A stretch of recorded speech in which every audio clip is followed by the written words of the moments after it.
All right. Party people in the place to be, vandals, and whatever else might be out there lurking in the darkness. I am Baby Fark McGeezax here with a brand new episode of Pink Buzz. And man, am I really excited for this one because, oh, dude, we have an ultra mega show for you guys lined up. And Goose is about to explode about as much as I am. Goose, what do we got going on tonight, brother? Boom! We are breaking barriers. I got this hammer with one of the newest and best comic publishers that is out right now, and we're going to be going through our mega AWA Upshot Publications mega episode. We're talking about all kinds of stuff. We're going to be talking about Red Border. We're going to be talking about E-ratic. I'm going to be talking about those for sure. Redemption. Joe's got some solid ones. You've got some solid ones too. I'll let y'all tell what books y'all are going to be talking about, but I am so fucking stoked for this. I've been waiting a long time to get into this company. That's right. We're doing 9 books tonight. Like Goosey said, we're all gonna be covering 3 each. I'm doing Arcangel 8 by Marco Morrissey and C.J. Smith, I think. I'll have the names. Yeah, that's better. it. Yeah. I got Hotel by my buddy John Lees and Delbor Talajic. And I am also going to be covering Chariot by my boy Brian Edward Hill with beautiful retro art by Priscilla Petareus. And Joey, what you got going on, kid? I'll be covering Bad Mother by Krista Faust and Mike Diodato Jr., as well as Devil's Highway by Benjamin Percy, Brent Schonover, and I'll be doing Year Zero as well, which is another Benjamin Percy book with Ramon Rosanas, who's the artist on that one. Yeah, so we got a lot we're going to get stuck into. But first, I don't have one this week, but the fellas got to check in, and I'm going to go ahead and let Joe go first. Joe, what you got? All right. I didn't think I was going to get any reading done, but it actually turned out to be a pretty good week for reading, so here we go. I read the Trailer Park Boys, their little comic. It was actually pretty funny. I enjoyed it quite a bit. I love that drawing of bubbles on the cover, man. That's hilarious. Yeah. They had 4 or 5 different covers, and that's the one I picked. You got bubbles? Love that. That's awesome. Yeah. Just like from his nose up, so you get the really close up on the glasses. That's a Devil's Due book. It's pretty good, man. I enjoyed it. There's 4 or 5 different small stories in it by different artists, and and there's another issue coming out in September, I believe, if I remember correctly. It's in September, called Bagged and Boarded. Yeah, yeah. And there's one little story in there where they do mushrooms and they're at some gnome convention. So they're bad tripping with a bunch of gnomes around them and stuff. It's called That Fucking Gnome is Trying to Kill Me. That's going to be in September. I'm looking forward to read that one. I also read Mother of Madness. That's by Amelia Clark and Marguerite Bennett. They co-wrote it together. Nice. It's gotten a lot of mixed reviews. I thought it was good. I thought it was a little heavy-handed with the because in the back she writes a letter about how after reading this you must find it's obvious that I'm a feminist and this that, and it's pretty heavy-handed. It wasn't subtle at all. I think it could have used a little more subtlety in the way she handles the things with like toxic male masculinity in the workplace and shit like that. But I thought it was pretty good. It definitely shows some promise, and the art in it is really fucking good. The artist is Layla Lays. Anyway, then I have Tales in Techno Horror. That's a little anthology series, which was pretty good. That's a Black Caravan book. So horror fans will probably enjoy that. Then I got the Skybound 10th anniversary, which they're putting out a book each week. So I read the first one. Nice. And the funny thing about this is there's a story about Rick Grimes. And I think it's kind of a joke about his pitch to Marvel when he first pitched The Walking Dead, how he said there was supposed to be aliens in it. He lied so he could get it published. And this story, there's actually aliens in it, and they're the cause of the whole zombie apocalypse and shit. So I think they did it on purpose just to make fun of his pitch he did originally like 20 years ago when he pitched The Walking Dead to Image, which I thought was fucking hilarious. That is great. I want to get it just for that. Murder Falcon. How's that Murder Falcon? It's not in this issue. There's one each week, so it's not in that one. I don't know if it's in issue 2 or 3. I have number 2. I think 3's out this week, so we'll see. I didn't read issue 2 yet. I wanted to get it just for that, because you guys both know how much I love Murder Falcon. Somebody was like, Goose, you're gonna need this, and I was just like, oh, I'm not buying comics now. Stop. I think it's 4 or 5 issues, and the stories are really short, because there's like 3 or 4 stories per issue, so they're not that long. I read Bunny Mask, the second issue of Bunny Mask. It's really good, man. It was solid. Creepy. Yeah. Oh yeah. It went to, I don't know where it's going actually. So I don't think anyone could really say what the fuck's crazy. Going on. Yeah, he doesn't. Silver Coin number 3, the Ed Brisson issue. This one was actually pretty good. It's pretty gruesome. Good with darker themes. Like 2 of my favorite books of his are his darker stuff that he's done. Silver Coin, man, it's awesome. And I read dove into the Lobo Crush series. I have the 2 first issues. That's the foil variant. I got the foil variant because it's awesome. Who's working on that? That's Tamaki Nufflepen. Anyway, I think she wrote on Wonder Woman. I'm not sure. Okay. Tamaki? I'm pretty sure she had been working on Wonder Woman previously. Yeah, Mariko Tamaki. Amanke. Anyway, I can't pronounce his name. But yeah, I've been digging it, man. It's kind of got more of a YA vibe, and it's pretty well done. I mean, so far it's been really good. And the artist pays homage to Simon Bisley. The cover where he's biting his lip, like that. She draws one pretty big panel, like almost like identical, like kind of giving a nod to the Biz from back in the day, which was awesome. I love that. Siphon, the new Top Cow book from Image. That one wasn't bad. It's about a first responder, how he can absorb people's pain, and anyway, it's a weird concept. It wasn't bad. It was pretty good. The art's really, really awesome in it. And finally, Moon Knight, the first Moon Knight, the new series by Jed McKay, and that one was pretty solid too. It was a good. It's a decent first issue because people who aren't familiar with Moon Knight could jump right in. Like they give you enough, backstory or explain just enough so you're not lost, and it's pretty good. You could just jump in right from this issue and you won't be overly lost. They explain pretty much what's going on, what it's about, and it was a pretty solid first issue. I'm checking it out. So, when I wasn't disappointed. I'm a huge fan of Jed McKay and a bunch of the stuff he's been doing at Marvel. And when I saw that he was going to be on Moon Knight, I thought that was a perfect fit for him. Man, it's such a solid. I'm excited to read it. Yeah. Originally, when I heard it was announced, I was hoping for Catwell to be on it. But, man, when I heard it was Jed, I was like, all right, that's cool, man. He's been rocking it pretty good at Marvel of late. So all his books have been pretty good quality. So I'm like, can't really go wrong with him. Even Mech Strike. I didn't think Mech Strike was going to be that great, but he's been fucking killing it on Mech Strike. Yeah, what did he do? Black Cat.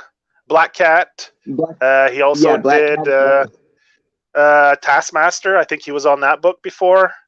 That people liked that one quite a bit.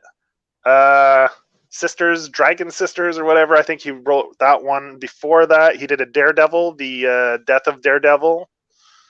Man Without Fear, Man with Fear, or something like that. He did a little Daredevil mini there too. So he's been writing quite a bit for Marvel of late, and he's been on a hot streak, man. He's been on a tear.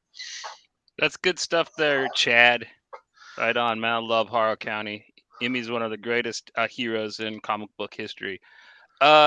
Goosey, what did you read? Oh, and your mama's here. Yeah, I know. I saw that a second ago. I just checked the chats. I love it. Hey, Mom. It's good to see you again. I just at her house. It was great. I've read some killer shit, not just the awesome AWA stuff that we've been reading all week, but I got to pick up and read Static #1 from DC with Milestone returning. We've got Vita Ayala writing, doing the writing. Crisscross, who is a founding, like one of the guys who was designing for Milestone back in the 90s, which I thought was really cool having him on here.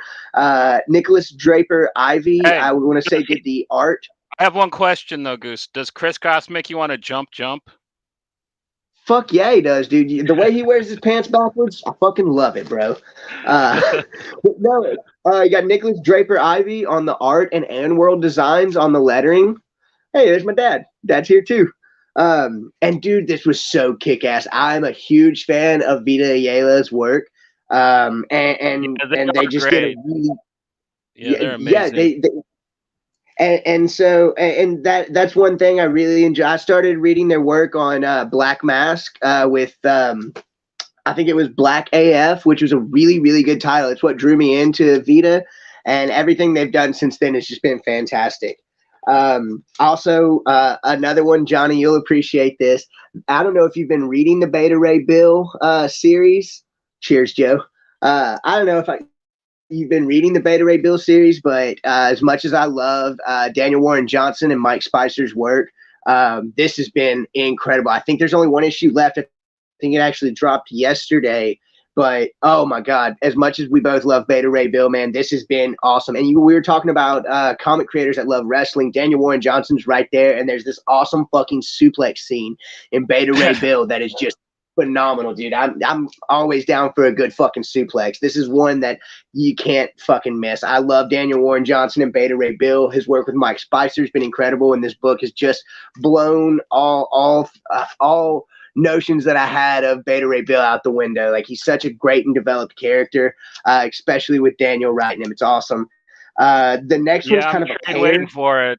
Oh, dude, it's coming soon. Yeah.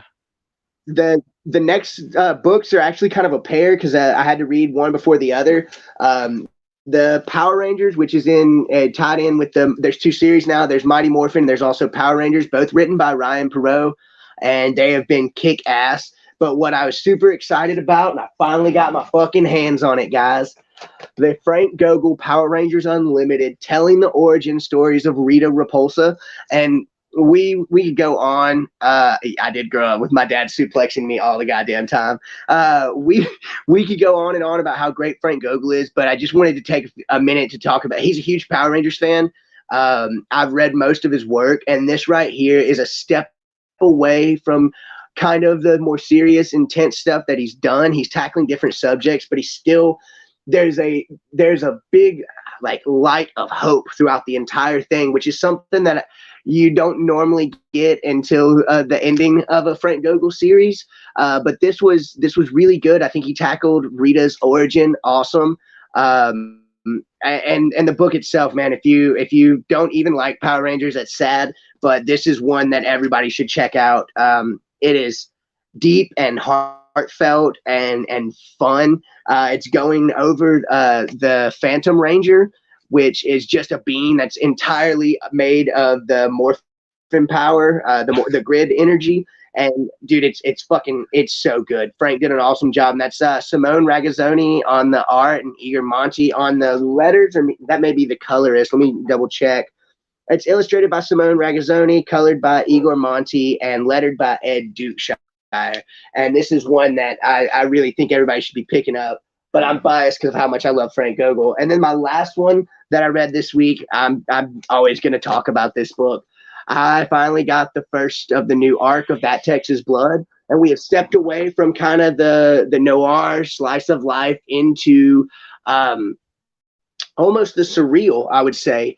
It is showing some of the sheriff's backstory.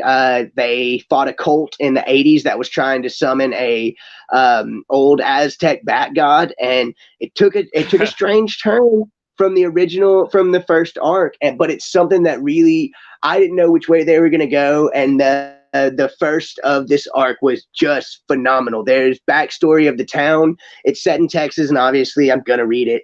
But I've fallen in love with this series, and issue number 7 really just keeps it fucking coming, man. I don't think it gets much better than Chris Connon and Jacob Phillips working on this series. I love them both, and I hope they're doing well. But that is the highlights of the books that I've read this week. Right on. And now we're going to be getting into the feature presentation of the show. And I got to say, man, this was a lot of fun for me. This was really cool. I am pretty much an AWA newbie. Before this week, I had read Hotel, American Ronin, and Arcangel 8. So you guys I'm picking all these books. It was really good because it reminded me of when I was a kid. Me and my dad, we'd go to the VHS store and we'd rent a stack of movies, and we try to watch them all before we had to take them back 3 days later. You know what I mean? So, and that is kind of what I like the best about this company is their books are so very cinematic, and they're one sit reads. I mean, like you don't have a problem getting through one of these books with one sit down. I mean, I just popped them open, read them, and went right through them. And god damn, dude, it is just such a great swath of variety that they have, and so many good creators right off the bat. You guys got any glowing things you want to say about AWA before we get into the specific books? Joe, if you want to go ahead, or I can take it. I don't mind. Fuck it, I'll take it. I jumped in on this company with Year Zero last year, and Year Zero impressed me so much that I went out and I bought the number ones on Comixology from all of the series that they had at the time.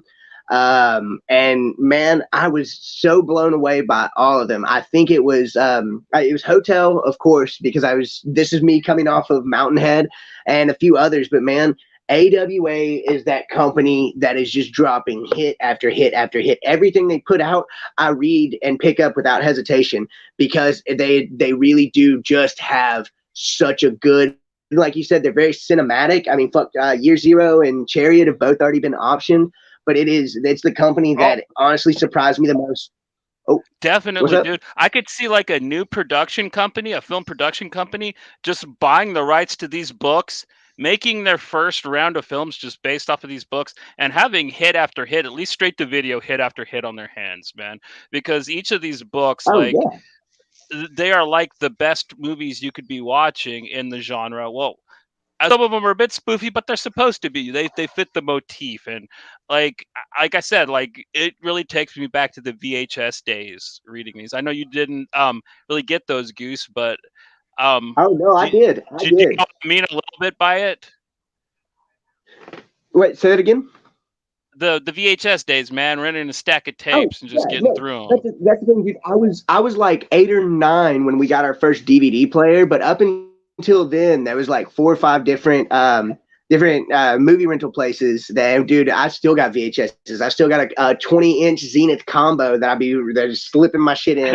You don't know how many like bootleg old tapes that I've got. Like, dude, the 1990 It, I've got it on a fucking Polaroid, goddamn hour and 45-minute tape or some shit like that. Now I got to grow up in that fun era, like right in between DVDs and VHS, and so I get a little bit of what you're saying. But no, like that, you get a lot of that fun vibe that you would get from just walking through a Blockbuster and picking up the movies to see what was there. And it's like how I felt walking down like the old horror aisles, and sometimes you'd end up with a hit, and sometimes you'd end up with something great or something terrible. But I don't think that's the case with this company. It is all just super great stuff. Like you said, it's very cinematic, very approachable. All of their trades, this is something I super appreciate. All their trades that have been dropping at $9.99, which is such a great introductory like price point, especially for people who are a little unsure, because it does get hard to pay, $6-7 more for a trade, and you're not sure if you're gonna like it.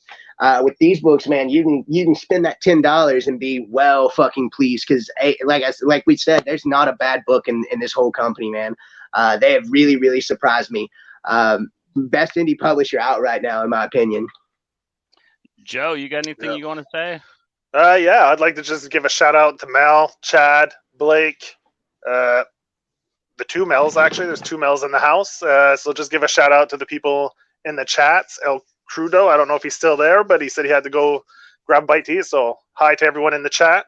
And yeah, AWA Upshot, man. I heard about this through Fred, one of our mutuals. He was talking Upshot up like a motherfucker. So I started picking up these books.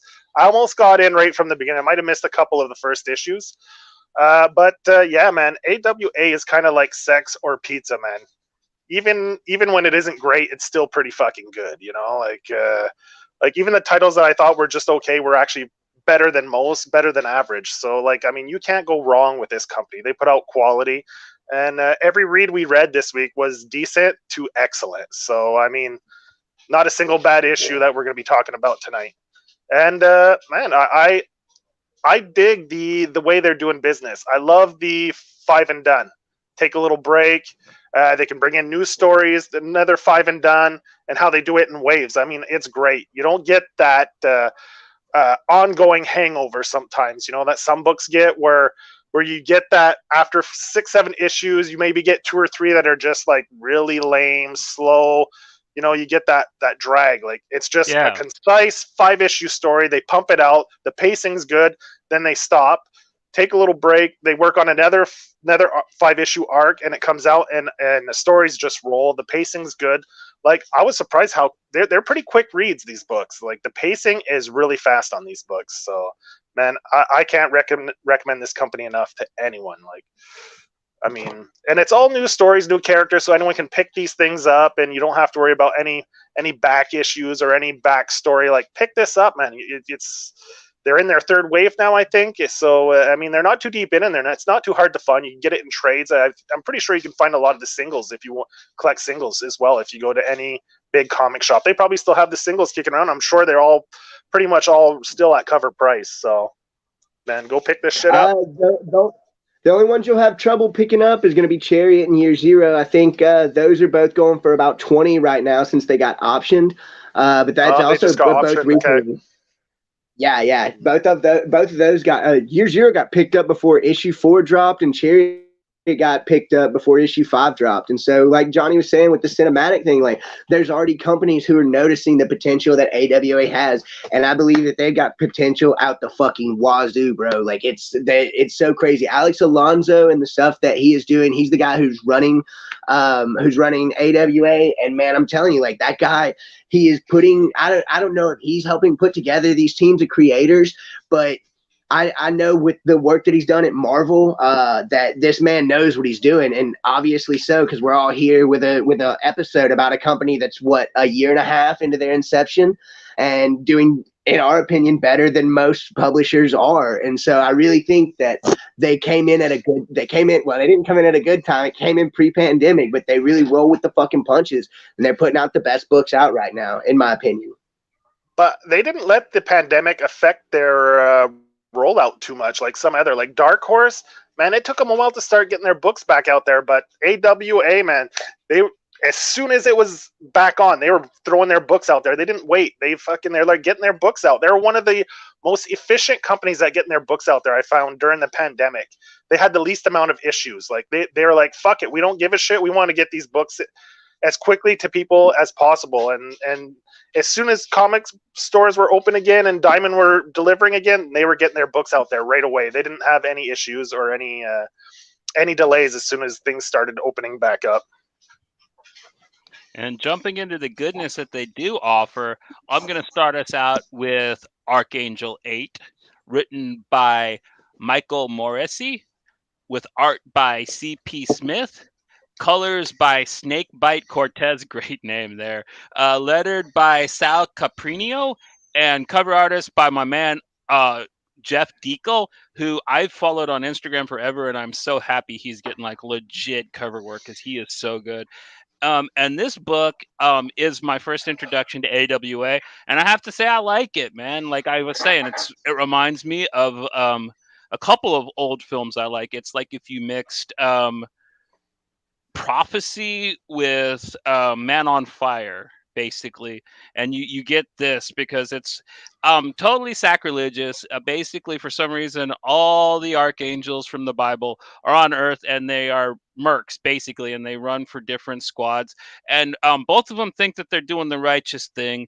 And 8 is our guy stuck in the middle, and he is forsaken for some reason, and he has even been struck of his angelic name. He is just known of as 8, and he gets sent to Kentucky. And aside from like the biblical themes that they kind of throw in with the characters, it is a really solid hitman story where this guy kind of is trying to work with this crazy hillbilly mob boss who likes to collect fingers and eyeballs and stuff named Delmar from these people that are coming after him. And then he finds out that it's another band of angels that he's going to have to deal with. It's one of his brothers. And man, it gets real really fast, and the art is just beautiful. And like I said, man, it's like Legion and Prophecy meets um Point Break or something. Like, I don't know, man, but this book is just mad fun.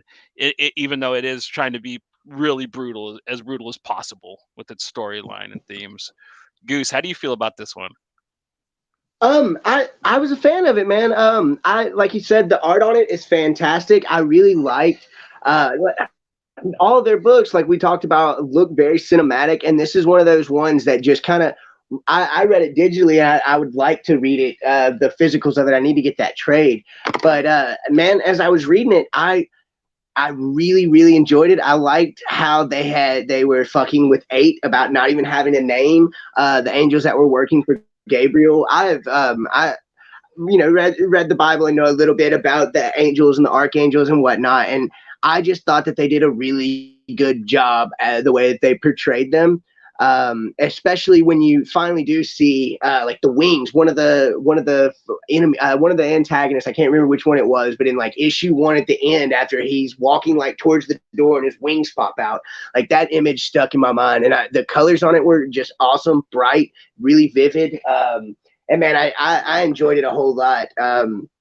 It's like I said, AWA is not putting out anything bad, and I think that was their first book that they put out, and maybe may have been the Resistance, but either way, that was wave 1, and man, solid book. I enjoyed it. It was a quick read. I think out of all the books on the list that we read, this is the one that it felt like I blew through it, which I read it twice because after I read it the first time, I thought I had blown through it and missed some stuff, and went back and checked it out, and it's still awesome on both read throughs. There was a couple of the books that I read twice, but this was one of them, and man, I thought it was super solid. Like I have no complaints about it. What did you think, Joe? It was pretty good. It wasn't my favorite of the bunch, but it was solid. I think you're right. When I first started reading about Upshot, this was, I think, one of their first releases under the Upshot imprint through AWA. And I remember they were pushing this book pretty heavy on all the news sites and stuff. And I remember reading about it, and it was pretty good. It definitely has that Punisher vibe to it. It's got that grittiness with it's got that military SEALs kind of mercenary vibe to it, which is pretty cool. If you dig that, you'll definitely love this book. And it's written by a dude whose book I'm really digging right now, Barbaric Moretti. He's writing Barbaric right now. So, I mean, it was fun to read something else of his. It's always fun to read what writers have done before. And it was pretty solid. The art, like you guys said, was gorgeous. There's definitely some great panels in there. Dark, gritty, like you guys were saying. And I love the way they use the reflection of the explosions in the eyes. Like throughout the book, whenever there's explosions or fire, they always put the glow in the eyes, which I love that about the art in it. I thought that was a nice little touch. Aside from that, man, I don't have much else to say about it. Yeah, it's kind of just like a really nice appetizer. Like Goose said, I think you can get through it in about 15 minutes. You know what I mean? From cover to cover, but it's really, really entertaining, and it's a slugfest. I mean, it would make the great pilot episode for a TV show on the reel. Oh, but yeah. Cruising right along. I was just gonna say there's so much stuff to explore, and I really hope that we get more of it. because I felt like there's a lot of really good stuff in the book, but I really want to see more of these angels going at it, and especially if we could get them fighting some fucking demons too. Like I Well, definitely would like them to do a lot well, more. that's the thing where Michael teams up with the demon, right? That girl, she's a demon, Yeah. and she's pregnant, right? Isn't she pregnant with their child, their love child? So I think that might have been the idea for the following arcs is like that she has this fucking child that's half demon, half angel, and it's sacrilege, right? So the demons and the angels probably want to kill her and the baby, so it'd probably be like both sides hunting her down to try to kill So, that baby. I don't know if that's what the so second arc would be, but I'm assuming that's what it might be. What you're saying is this was a prequel to Preacher. Yeah. This is about Genesis. Phil I Collins love came it. from I this book. absolutely but yeah, I'm down to move on to the next one. All right, Goose. The next one's your pick. Out of your three, which one do you want to do, brother? Oh, dude. Start off Red Border. This is from Jason Starr, Will Conrad. Will Conrad's on the art, Ivan Nunez the colorist, with Sal Cipriano as the letterer and Tim Bradstreet as the cover artist. This is one of the first ones that I read, and issue 1 drew me in. The book is about the culture of silence in Mexico with the cartels. That we have the main character who that's great. We had the main character who her name is, if I can, it's not here on the back, but basically it's a young middle class woman who had ratted on something that she had seen to the police, and the cartel shows up at her house to fucking take her out. They kill some of her friends, but her and her mans stab one of these bastards right in the back of the neck and then take off for the border, right? Well, when they finally get to the border, they're greeted there by some of the cartel members who had tracked them down. And at this point in time, we get to meet our main antagonist. What is his name? I'll have to pull it up because it's so fantastic. It is... Oh, yeah, here we go. His name... Sorry, y'all. It is...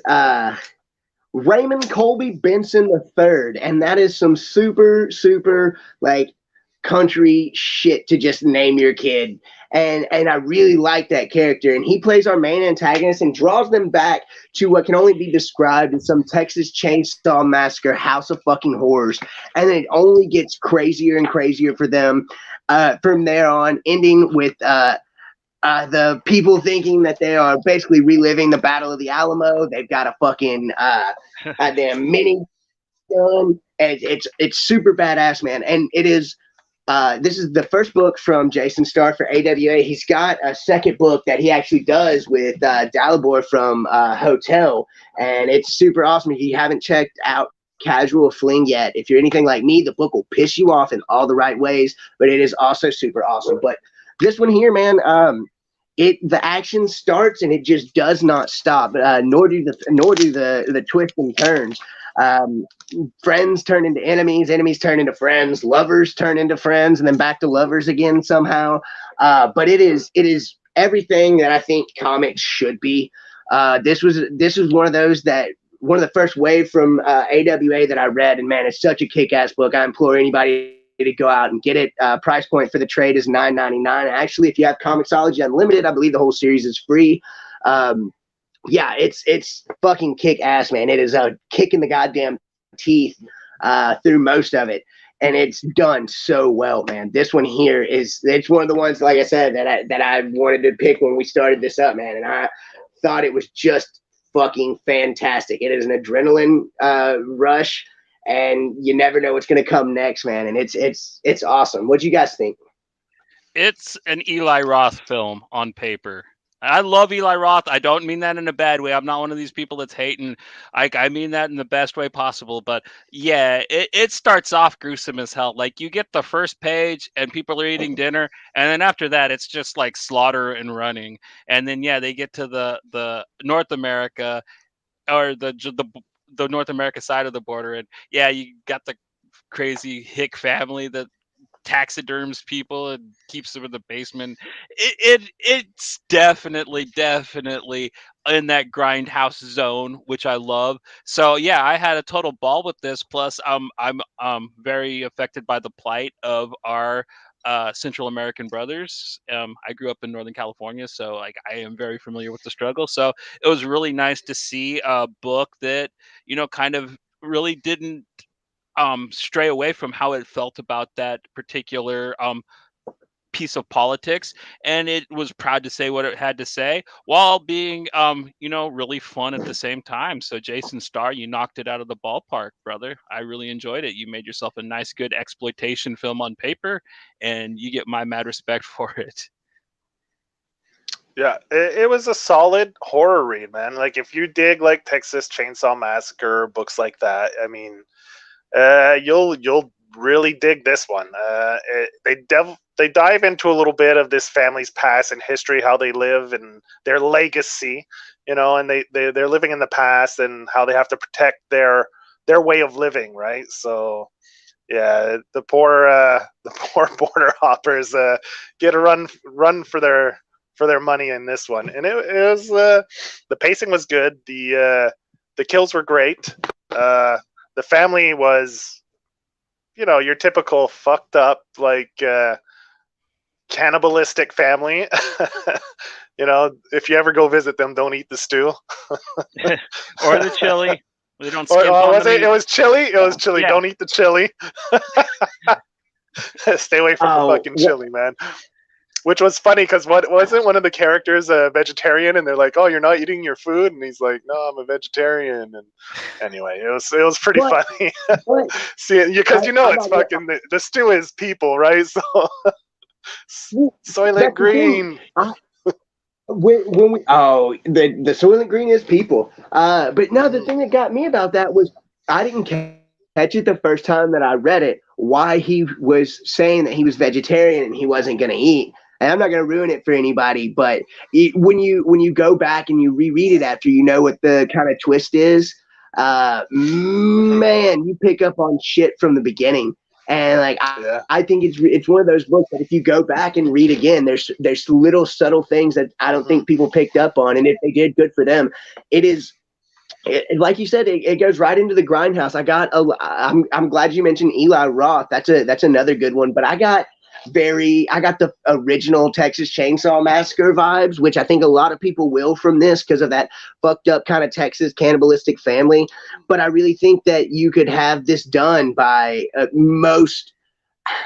I'd say Eli Roth would cover it really well, but I would really want to see. God, I say that now his name's drawing a blank. The original director of the Texas Chainsaw Massacre, he passed away in 2011. Yeah, Tobe Hooper.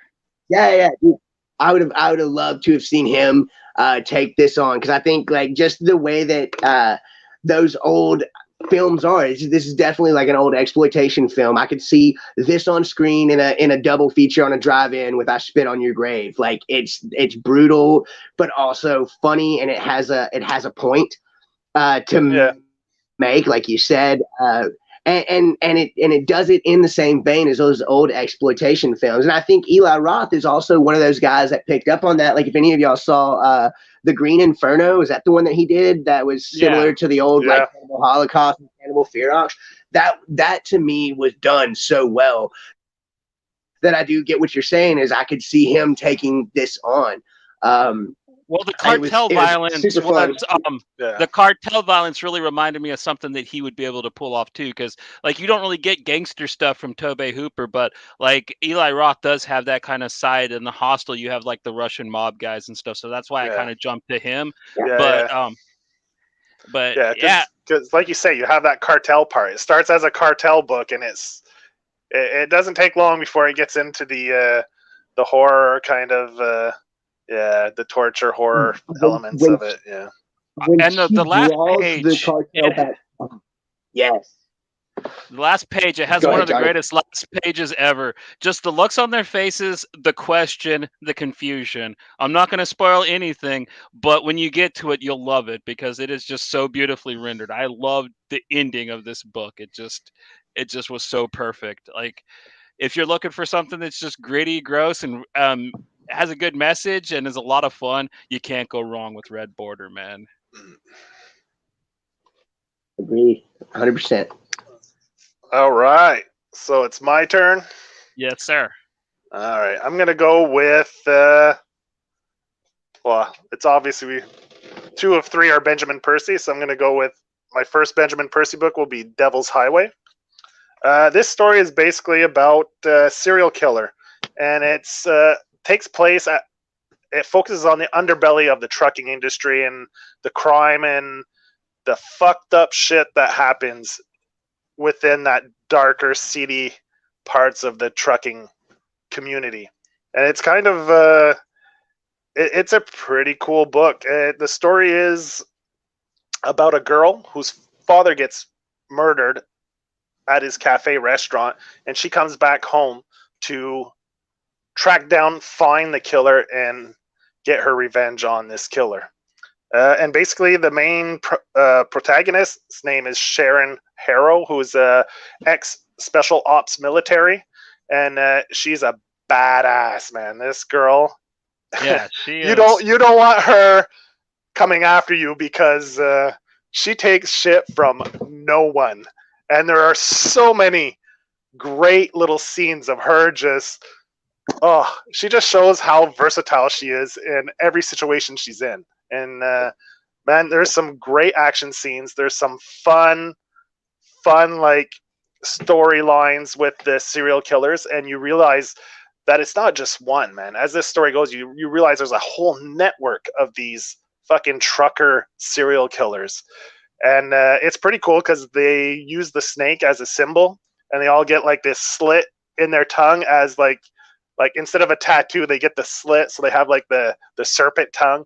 And it's pretty cool, man. Like it's got a cult kind of Satanist cult kind of vibe to what they base their serial killing on. So it's a pretty cool book, and there's a few other characters in there that are pretty cool. There's the ex FBI agent that became obsessed with the case. He's a great little character that meets up awesome. with Sharon eventually. Yeah, he's a really good character that balances out Sharon's character. There's a couple prostitutes, or just one in particular that's pretty good in there too. There's a few good scenes in the truck stops with the prostitutes that are kind of funny. So there's a few little hints of humor in there, here and there, sprinkled in. And yeah, man, it's definitely a good read, man. It's like we said, these books, all their books are really good, and this is no exception. It's a great serial killer, like just detective slash hunter, like hunter being chased, like a cat and mouse kind of book where, yeah, it's really good. Like I highly recommend this one to anyone, and Benjamin Percy did a great job with it. Yeah, it's really creepy and freaky.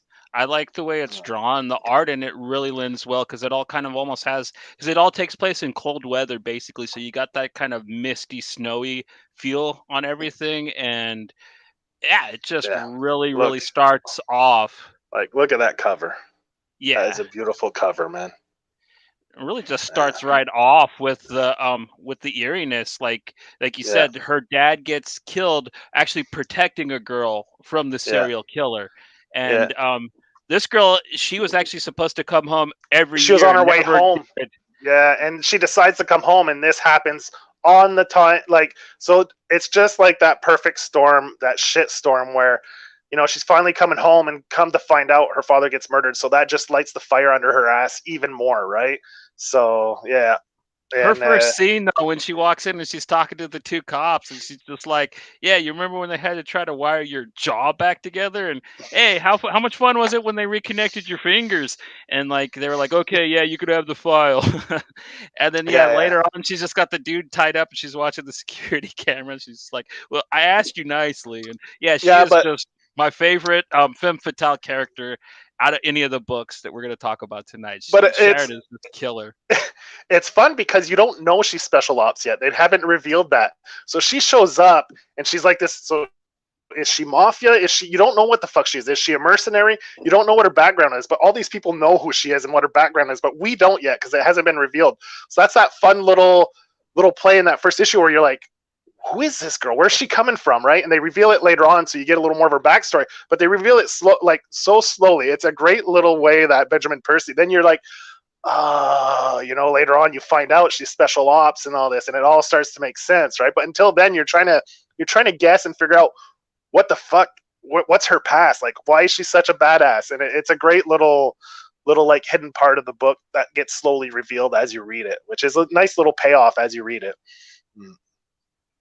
I also like how it plays with like that dark web shit, man. Like the horror in it and the way the truckers communicate really reminds you of like some of those spooky videos you'll listen to on YouTube about the dark web. And then like, yeah, the whole killer's like little cab, that's all based off of the Toy Box Killer, which is an actual real dude that did stuff like that, and which really kind of puts this creepy if you know your true crime stuff. So Benjamin Percy was kind of playing with real events a little bit with this. I'm not going to say it's based on a true story or anything, but there are things that actually happen that like he depicts in this book that really kind of put the shits in me since I know like the actual true events in Goose. Whoa. He's Man, been itching. I'll tell you what. This book. Oh yeah, I was letting y'all go through it. This book was it was fucking incredible. My first question was to you guys. I was gonna ask, is Sharon Harrow the baddest femme fatale at fucking AWA? Because I believe that she is, and Johnny already answered. And as much as I love some of the other femme fatales that we're gonna be talking about later on, Sharon Harrow is that bitch, bro. Like when she's standing there, when y'all mentioned the funny thing when she's talking to the lady of the night in the cafe, and the waitress is being a straight bitch, and she grabs her wrist and she's like, "Hey, here's the bones that I can break right now. Get her some coffee and some pie, you stupid bitch. She's a customer." And then like, bro, like she and she has this, like, as badass as she is. And like, you know that she cares not only about what's going on with her father, but also the plight of these women. And Johnny brought up the Toy Box Killer. A lot of people don't know this. That dude, like, it was him and his wife, and they had a cab of a truck where they would pick people up, and then after they were done, they would drug them so much that the ladies wouldn't even remember that this stuff happened to them. And y'all can go on Google and search it up, because I'm not going to get into it. The Toy Box Killer did, but Benjamin Percy really grabs on to kind of a niche community that we don't ever think about, and that is long haul truckers who, like they explain in the book, are invisible. You may not notice them on the road, but they notice everything. And like, this goes back to my grandfather was a long haul trucker way before I was born.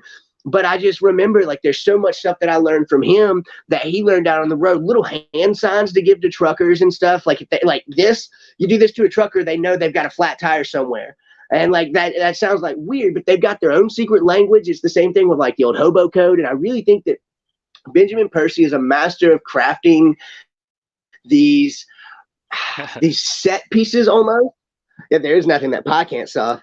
That he's really great at crafting these set pieces. And like you said, the way that the trucker shower power hour, baby, the way that that's an old joke. The way that they communicate back and forth, where it's these sadistic fucking killers, and they're talking about, I got to get home and see my boy, and it shows the as horrible as these people are, they've got families and they live lives and stuff like that, and not just that, you've got the ex FBI agent who gets with Sharon, and I really like their interactions together. Everything in this book seemed just so well done. And I know that's because Benjamin Percy is amazing at what he does. We're going to be talking about another one of his books pretty soon. But I've read a lot of his stuff, and man, he is just great. He did a Wolverine book that came from a podcast that he helped write, and he does a couple of these, and it was Wolverine the Long Night, and that was fantastic. But he has that way, like I was saying, of just creating these worldscapes basically, and he's so good at what he does. The art in this is super fantastic, like y'all were saying, but there's something really creepy about this, and it's not so much creepy as how Hotel is, or Year Zero, or any of the other books. It's creepy in the sense that this is something that could be going on in your own backyard, like we saw with like the Toy Box Killer. This is not they've got their whole cult thing going with the snake and the Ouroboros and all of those things, but at the end of the day, these are just humans. And that's kind of what I was hinting at when I talked about they're talking about going and seeing their son or getting back. And I just got done with this long haul, but I could never miss out on that. And like, it's so eerie because it's not aliens or monsters or even like in Red Border, cannibals or like the cartel, which are, real things that happen. But this is something that could be going on in your backyard at your local truck stop. People are down there trying to have their trucker power shower hour, and these motherfuckers are out there just hiding bodies and shit. And you see it they're so well connected that even when the guy stops at a weigh station and he's 10, 15 pounds overweight, and then he's talking to the guy and he's like, it's just a small package. I was like, what the fuck? He saw that woman. And then his tongue comes out and it's bifurcated. And I'm just like, bro, no. And the way that she fucking kicks their asses at the end, bro, like this book is just like, it's from start to finish. It is. And when I say one of the better AWA books, that's not saying any of the books are bad. All the books are incredible. But in the incredible books, there's some that stand out. Now, Devil's Highway was definitely it. The pacing of it's 5 stories, five issues, and it's like we were talking about. A lot of these books, you can read all 5 issues in 30 to 45 minutes. They're easy, fun reads, and this is one of those that'll grab you, and you won't be able to put it down until it's over. It is that fucking good, man. Benjamin Percy's a master at his craft. It's Brent or Brian Schooner that works on it as well. Brent Schoonover. Brent. Nick Filardi's the colorist, and Sal Cipriano's the letterer. Yeah, and dude, they did such a great job. Like this team, it seemed like they'd been working together for years just at how well this was done. And I think that also goes back to like we were talking about Alex Alonso and his editing career. Like I don't know who's editing these books, but if he's got a hand in it, like that dude's a master at his craft because everything that they're putting out, like we said before, is fantastic. And this is one of the best things that they have put out. Everybody should be reading this. And I'll probably say that about every book this evening. But if you're not reading AWA books at this point, why the fuck are you watching this show? They're fucking kick ass, bro. Go out and buy as many as you can. Well, this would have made a really good. This would have made a really good True Detective. I could see this like being stretched out a little bit, put on HBO, and it has the atmosphere and the creep factor to like hold its own against like that first season of True Detective, in my opinion. Like it's a really effective book. It's like David Fincher's Seven?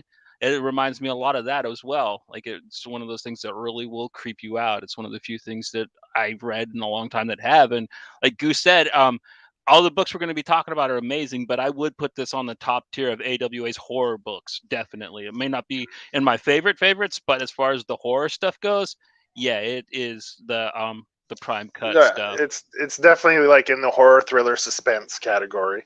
And it's great at the end if you read there's letters from Benjamin Percy and Brent Schoonover, and he tells a little story about when he was a kid, when he went to a diner, when they were on the road going on vacation. He tells a little story about what happens in the back rooms and how, which kind of inspired him to write this story. And like Goose said, this book isn't scary because of some supernatural thing, or this book is scary because this shit does happen. Like this could happen to anyone. You're on vacation somewhere, you go to the washroom, and fuck, someone just grabs you, man, and takes you somewhere, and who knows, man? There's like thousands of cars coming in and out of those stops, right? Like, how are you gonna like? You could disappear in a matter of 15 minutes. You could be gone and never seen again. Well, and depending on where the truck stops at, like you could be in a different state in that amount of time too, because those truck stops are set up in places where like those people can access them from the road really easy and then get gone as fast as possible. Well, and not just that, but like the aspect of it's a common serial killer thing to go after the dregs of society, and in this they were going after prostitutes, and we could go through a list of serial killers that have gone specifically after prostitutes, and that is another thing. It's not so much that it's those people that could just go missing and you wouldn't know where they were gone. These are people that are going missing and nobody fucking cares. except for Sharon Harrow, who is going around kicking ass and doing awesome shit. And I really think that the way that they did it, where they had like a lot of the lingo, like lot lizards. I've known about lot lizards since I was like 6 or 7. I went on a trip to West Virginia and New Jersey with my grandfather, and I just remember going, "What are those ladies doing?" And he's like, "Oh, those are lot lizards. They'll lick anything." And like, I remember stuff like that, and so it's one of those things where they did really good with, like you said, with even with the toy box killer. He didn't specifically go after prostitutes. He went after different folks, but like, it is one of those things that is a danger to people who work in the sex industry.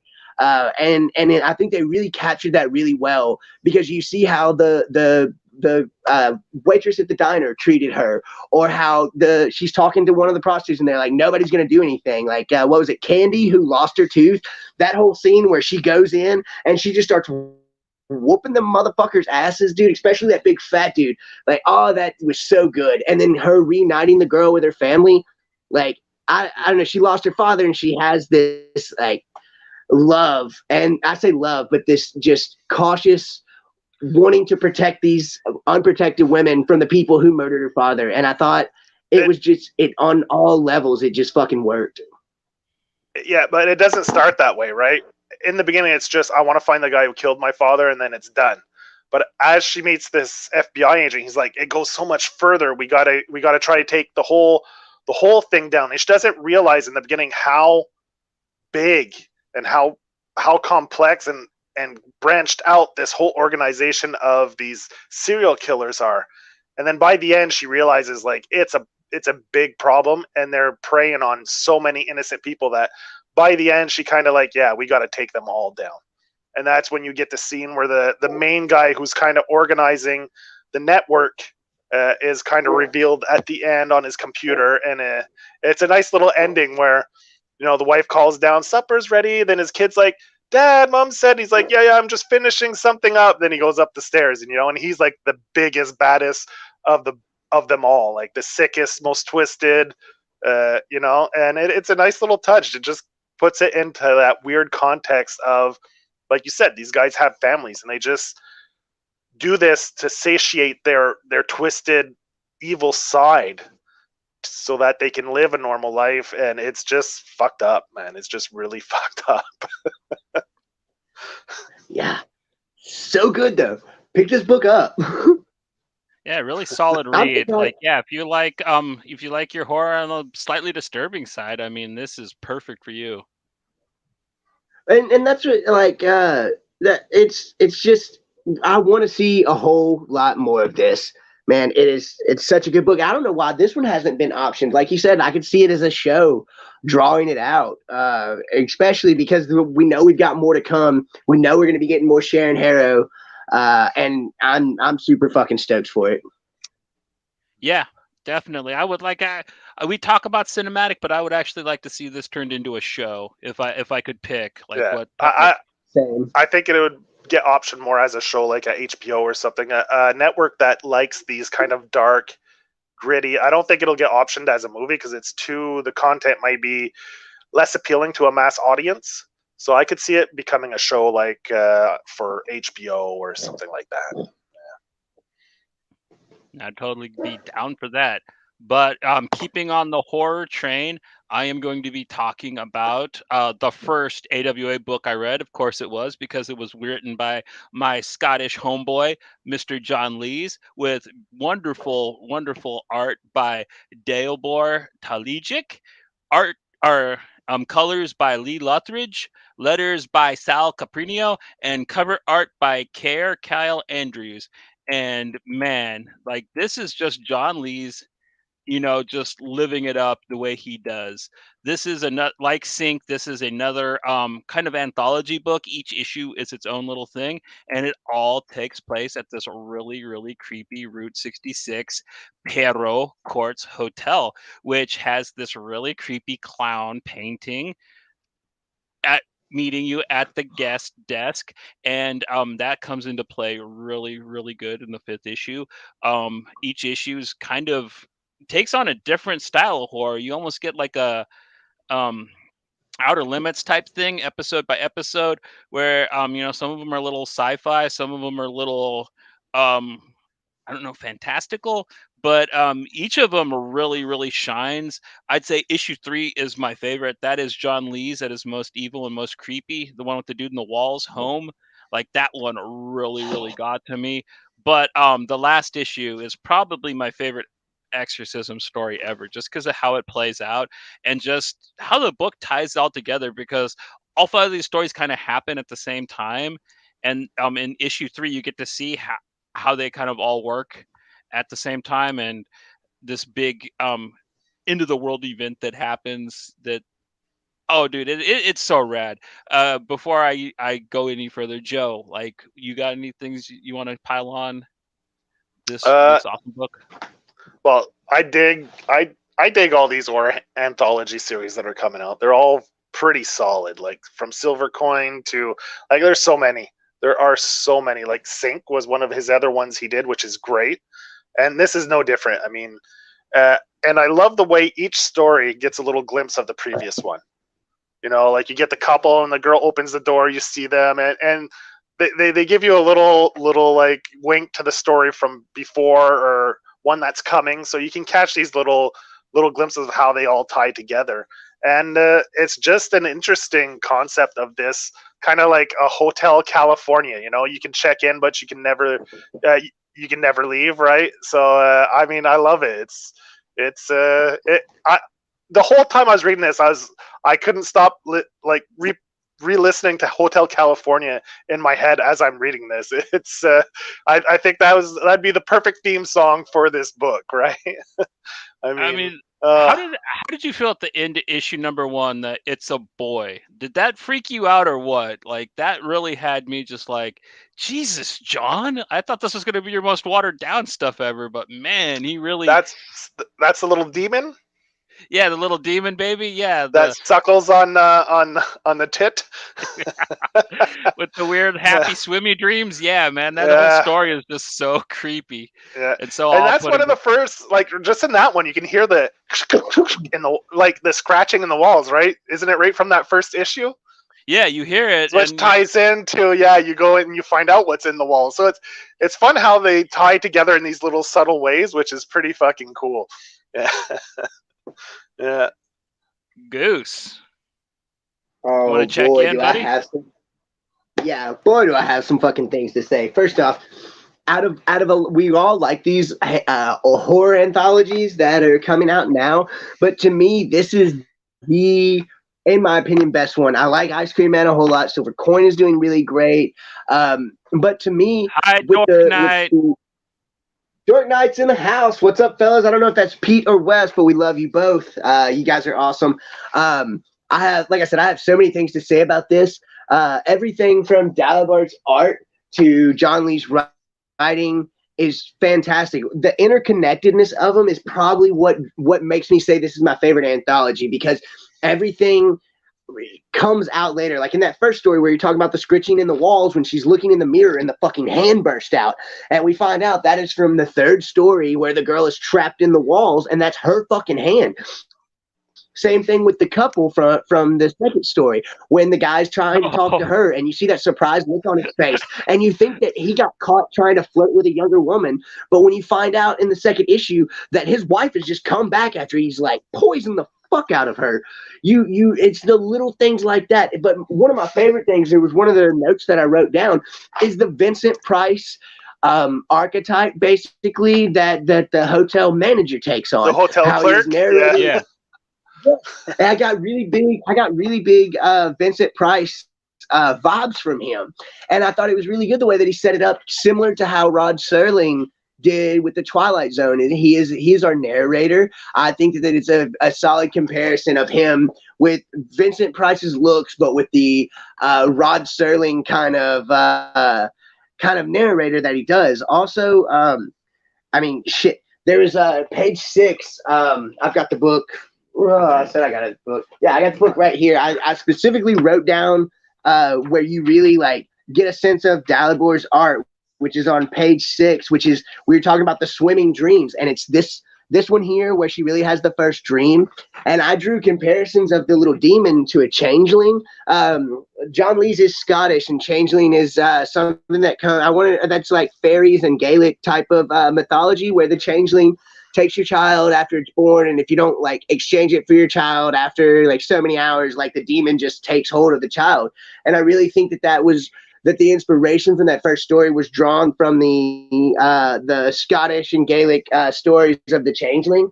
I thought that was really good. The way, like I said, the way that the stories interconnect, and then at the very fucking end, bro, with the exorcism and the boyfriend and the fucking like the light in the sky with the oncoming solar eclipse that was going on.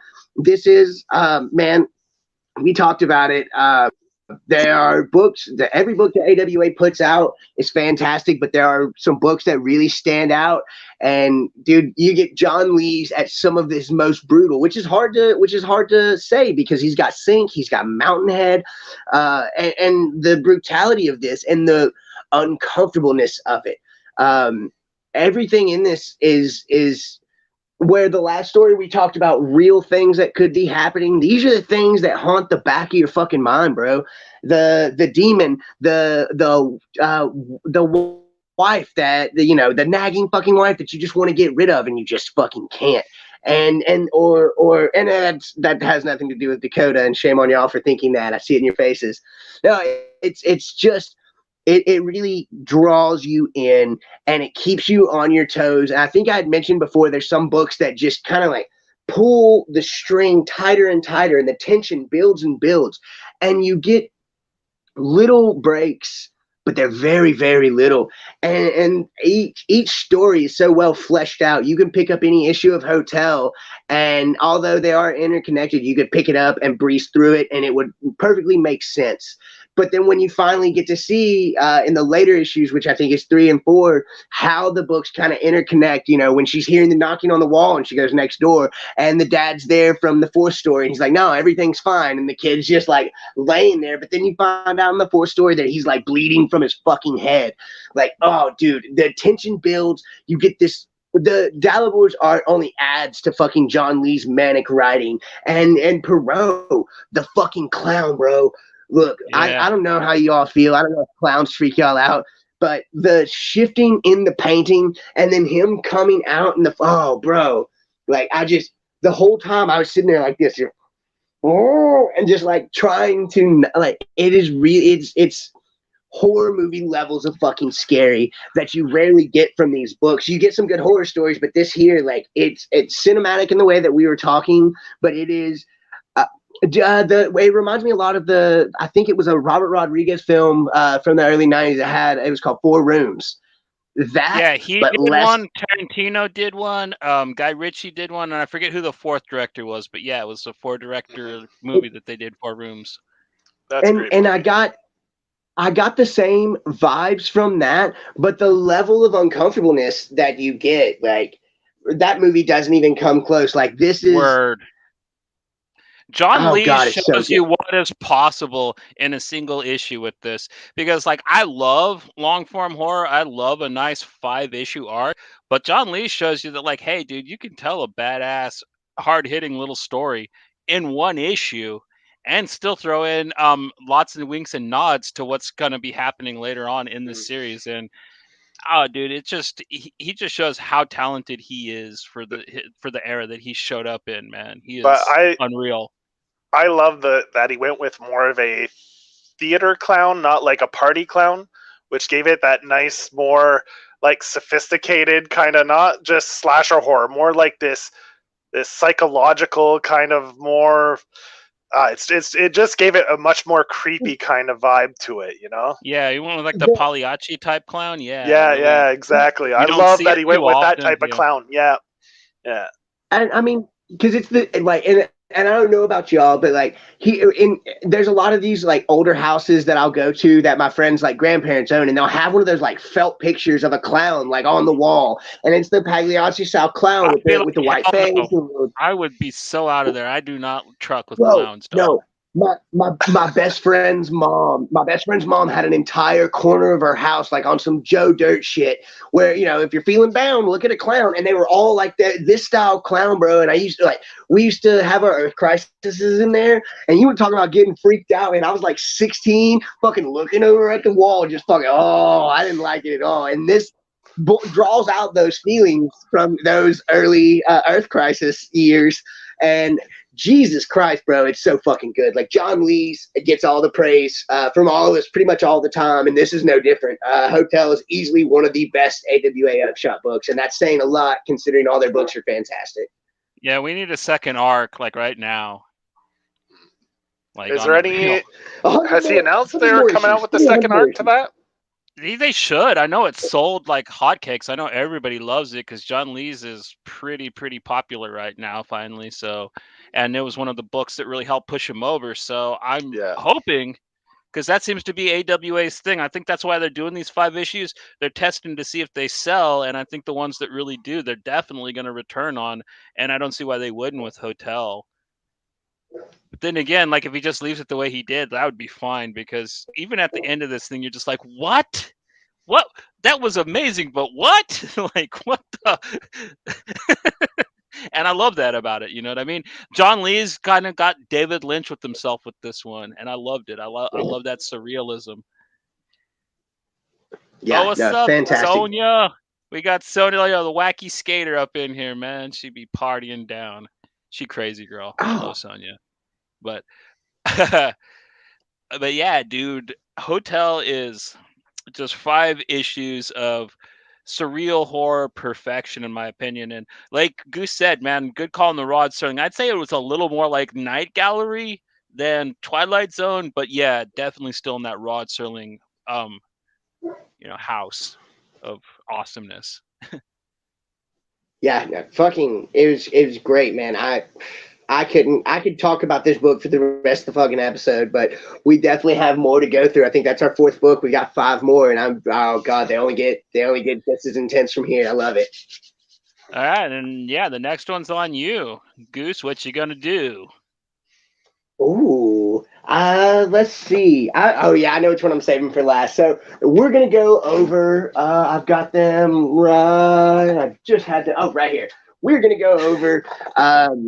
This is the second book by this team from this publication, and it is Redemption. And this is Krista Faust writing it. This is Mike Diodato Jr. doing the art, with Lee Luridge doing the letters on it, I believe.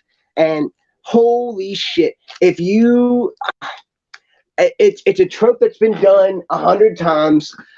Which is not a bad thing, because these tropes push some of our favorite books and stories and movies, but it is the grizzled Old West kind of John Wayne character, like a Rooster Cogburn type, but also crossed with Sarah Connor. And so what it is there's this town that is being run by a maniacal preacher in this deserted wasteland, which I'm always good for, like, apocalyptic stories that have us living in wastelands. It has a Mad Max vibe to it, which I fucking love Mad Max and all of those movies as well. But you have this girl whose mother is being executed for performing an abortion in this hugely conservative kind of religious zealotry type town, led by this crazy preacher who is hoarding all the water. And she goes out on a mission to find the butcher. And the butcher is the most badass hitman, and is just crazy, off the wall, can get anything done, can get anybody killed. She goes out searching, and come to find out, the butcher is not quite as vile as people say she is. Turns out she was the lover of our main character's mother back in the day, and she left out after she was betrayed and had her fucking hands ruined. She's got a mechanical hand, and she is not going to come and save this fucking town, because the heroes are all dead and she was never a fucking hero, which is kind of her whole stick throughout the thing, which leads to a badass, but there's action. It's action packed from start to finish. It's another one of those ones you can get through in about 30, 45 minutes, but it is just nonstop from start to finish.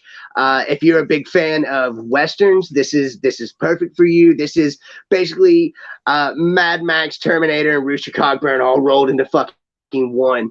And huge fan of it, man. As soon as we talked about doing an AWA series, this is the one that I wanted to talk about for sure, because it really just resonated with me, man. All the characters in it were great. I thought from start to finish, it is just a brutal thrill ride, ending with the words, "All the heroes are dead," after the untimely death of one of our protagonists. And man, it is a solid fucking ride. What did you guys think? Go ahead, Joe.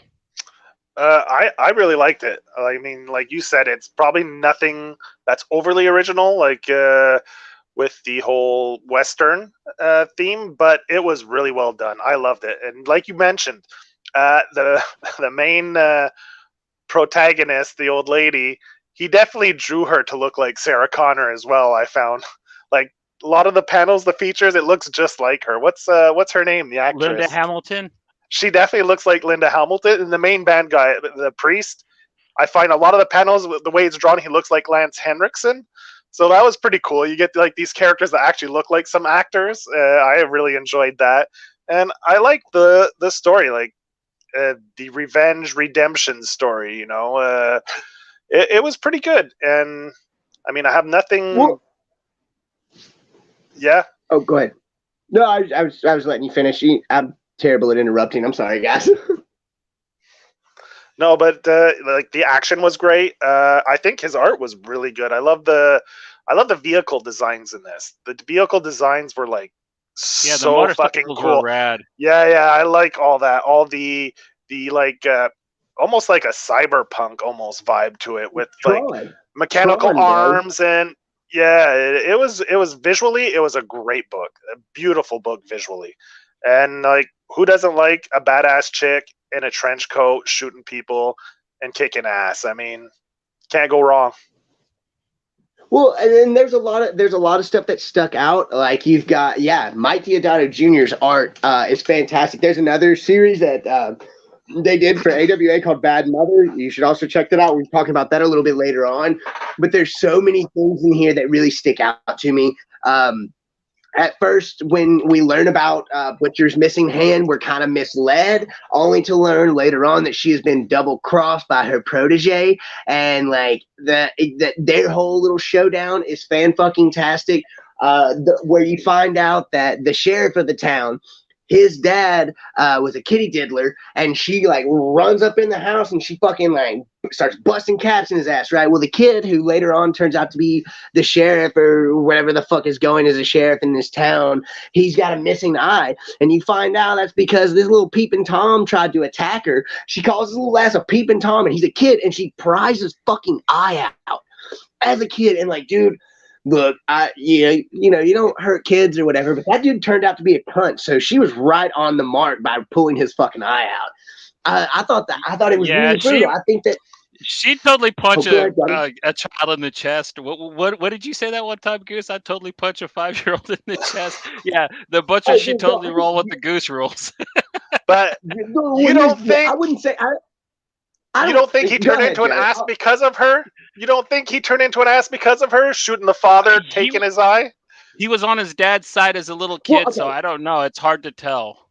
Well, that's the thing. He was on the side of a pedophile, bro. And you know what? If you're fucking kids and you're standing up for that person, like, some sort of Nicki Minaj or something, that's terrible. But if you're doing shit like that, you deserve to have your eye pulled out. I don't care if it's your dad or not. He was probably of poor breeding stock anyways if his dad's a kitty diddler. You got to think about the world he grew up in. He's going to repeat the fucking cycle, bro. And so, you know what? Pull that little pedophile's eye out. He turns out to be a dickhead anyways. He was gonna be a dickhead whether he took his eye out or not. He didn't. He had a kitty diddler father, and then he spent the later half of his, child years without a dad. He's an orphan, and sometimes orphans are shit. Y'all read Shazam. But the thing is, before we go any further, I just want to say, I didn't say I would punch a 5-year-old in the chest. I was saying I think I could beat 37-year-olds at the same time. Would I punch them in the chest? Fuck yeah. But if you're fighting 37-year-olds, you got to bite, kick, punch, and do whatever you can because those little kids are fucking brutal, dude. They don't even say things that are mean because, they're trying to be mean. They just say them on purpose like, oh, Uncle Goose, you're unreliable. Yeah, well, you know what? Boom, punched in the face. Just happened. So I don't hit kids, but I would. Let a kid fuck up, bro. I'd pull his eye out. I thought it was a very brutal and good. It had a lot of the good Western tropes as well as, like y'all said, the vehicle design gave me a lot of like Tron vibes, kind of mixed with Mad Max. Not only that, but I really think that Krista Faust had a good idea of what she wanted to do, and I think she implemented it very well. We had talked about like the originality of it. It is something that we've probably seen 100 times, but with the way that it was set up and the time that it's set up, where it's that post-apocalyptic kind of wasteland, that's something that we don't usually see in a lot of these Western styles. And so I really enjoyed that. I'm a big fan of Westerns. I grew up like with a stack of my grandfather's Louis L'Amour novels, as well as watching shit like Tombstone. My dad almost named me after fucking Gunsmoke. My dad ran around the day I was born telling everybody my name was Marshall Dillon Dotson. And like, I kind of grew up ingrained. You Gunsmoke though. That's a good name, Gunsmoke Goose. That's a kick-ass That's your new name. When I was having my son, Gunsmoke Goose. I'll take it. When I was having my son, everybody was like, "What are you gonna name him?" And I was like, "Oh, dude, that's gonna be Kickin' Wing." And everybody was like, "What?" And I was like, "Yeah, little Kickin' Wing Dotson, baby. I love him." Yeah, and Dakota said, "No, snakes and sparklers, man. Little Kickin' Wing we're snakes all and about the snakes and sparklers." But no, I really did. It's a fun read. It's a short read, like a lot of the AWA books, like we say 30, 45 minutes, and you've got all 5 issues down. It's one of those, if you like Western, if you like kind of that steampunk kind of vibe that you get a lot of it in here. I think it was very well executed as far as a techno Western. That's kind of how I would describe it. It was very good. It was one of my favorite. That's another one, along with Hotel. That was another one of my favorites from AWA. I love the way Krista Faust is writing these badass women. We've talked on the show before of how we love badass women.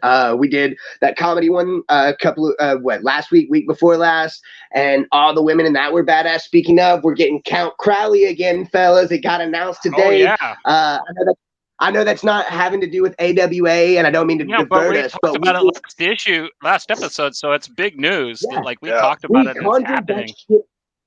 We conjured that shit up. So in the name of conjuring, like I hope that next issue of whatever we get, also I get $1 million in my bank account. So we're conjuring shit up, fellas. You know what? I want y'all guys to get $1 million too. So let's just conjure that up and let's get back into some more AWA books. I think that was mine. So Joe, what is up next for you, brother?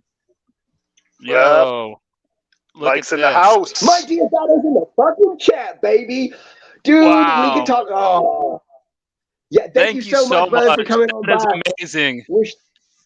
Oh man, my heart just smiled. Thank you so much, brother. I was gonna talk about Year Zero, but now that Mike's in the house, I should probably do Bad Mother first. I was gonna save that for later. So I guess my next book is gonna be Bad Mother. All right, so Bad Mother. It's another Krista Faust book, drawn by Mike Deodato Jr. and colors by Lee Luthrich. Who's the letter on this one? Let's see. I don't have it open on the page. The letter is Desi Siente.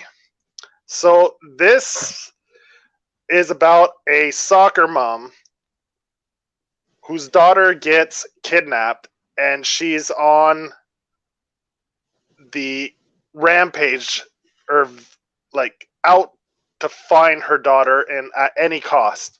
And basically I kind of figure it's kind of like Taken, right? She's extremely resourceful, and this book is definitely, I'd say this is a great feminist book, because the main protagonist is a soccer mom who is very independent and resourceful, and the main antagonist is a woman as well. And all the male characters are just pawns in this. So you have both characters are females and very strong characters, and they're not motivated by men in any way. neither one of these women are motivated by men. They're motivated by each other, which are two strong women. And I think this is a great book for any woman or any girl or anything. This is a great read for them, and I loved it. I think that's a great. Faust hit it out of the park with this. Like, it's such a good book. It's such and the art is great in it too. Like, Mike does a great job on this one as well. And I mean, what don't you like about like Taken? That was a great movie, and this is pretty much the version of Taken, but soccer mom version. You know, that happens in suburbia. This is one of my favorites that I read this week. And yeah, I would say it's like fried green tomatoes meets Taken, because it kind of reminds me of what's the lady's name when she starts getting all assertive of herself and she starts taking her life back after hearing the stories. That's kind of what it reminds me of with the mom character in this. And she is a source of. I love that she uses the kids' old toys to make make her implements, and it's very clever. It would make a phenomenal film. I don't know why this isn't one of the one that's been topped option, because man, this is one of those, the thing that sticks out the most, and I'm going to have to talk about it first, is where she approaches the antagonist in the fucking, like, juice bar or the little, like, cafe, wherever she's at, and she's like, have you seen my daughter? And, like, hands her the fucking, or have you seen my cat? And hands her the picture with, like, her daughter and the oh, dude, it is such this big thing, because, like, you see her and she's freaking out after the whole, like, robbery thing in the first issue. But by the time you hit, I think that's the third or the fourth issue, by the time you hit the third or the fourth issue, she has become assertive, and she's become, like, basically your average, I say average, she's your average, what most people would call a Karen, but taking on the role of Liam fucking Neeson from Taken. I think that's such a good like connection between those two. But the way that she comes about, and the way that when she takes out the antagonist's fucking sons, like, I'm so glad Mike Diodato showed up. I could talk for days about the way that he brutally drew a lot of the shit in this, man. Like, oh man, I love the way he drew the Hulk doll holding the chemicals up, and I just like the Hulk doll. I thought that was so clever. That's my favorite thing in the book, is the Hulk smash doll and how it was used in her bomb. Dude, that whole scene where she tells her daughter, I can't remember the line that she uses, but when she says, what do we do? And then, like, hands her the fucking mask as the chlorine gas is coming out. Like, oh man, because it really is. Remember what the Little Mermaid does, and she reminds her of like something from and they do this really cute flashback to when, like, 1, 2, 3, yeah, at the beginning of the story, like, they're kind of estranged, like a teen daughter and a assertive mom would be. But, like, it was really cute. They had this moment when it really needed to happen with what does the Little Mermaid do right before she sets off the chemical bomb. It's heartwarming, while at the same time being just badass. Like, it would be the perfect, like, badass lady movie. Action movies for moms. Like, it should be a thing, and this should be the first one to, like, set that trend off. But, like, the main protagonist, she's like Mama Bear, and the antagonist is like the lioness mom. Like, she's fierce. She's like, she goes to the gym. She works out, right? And she's aggressive. She's mean in her approach to life. And the mom, she's like a Mama Bear. She just lives her life, takes care of her kids. She doesn't bother anyone until someone fucks with their cubs. Yeah, then the fucking claws come out, man. You don't want to fuck with the bear and its kids, man. And that's what it made me think of. Like, because she's not really a Karen. Like, in the beginning, you see, like, the other girl that was in the supermarket, she was a fucking Karen. The one who's like, oh, I heard your daughter got kicked off the cheer squad because she gained some weight. And she's like, fucking gluten-free bitch, Right. Yeah. But yeah.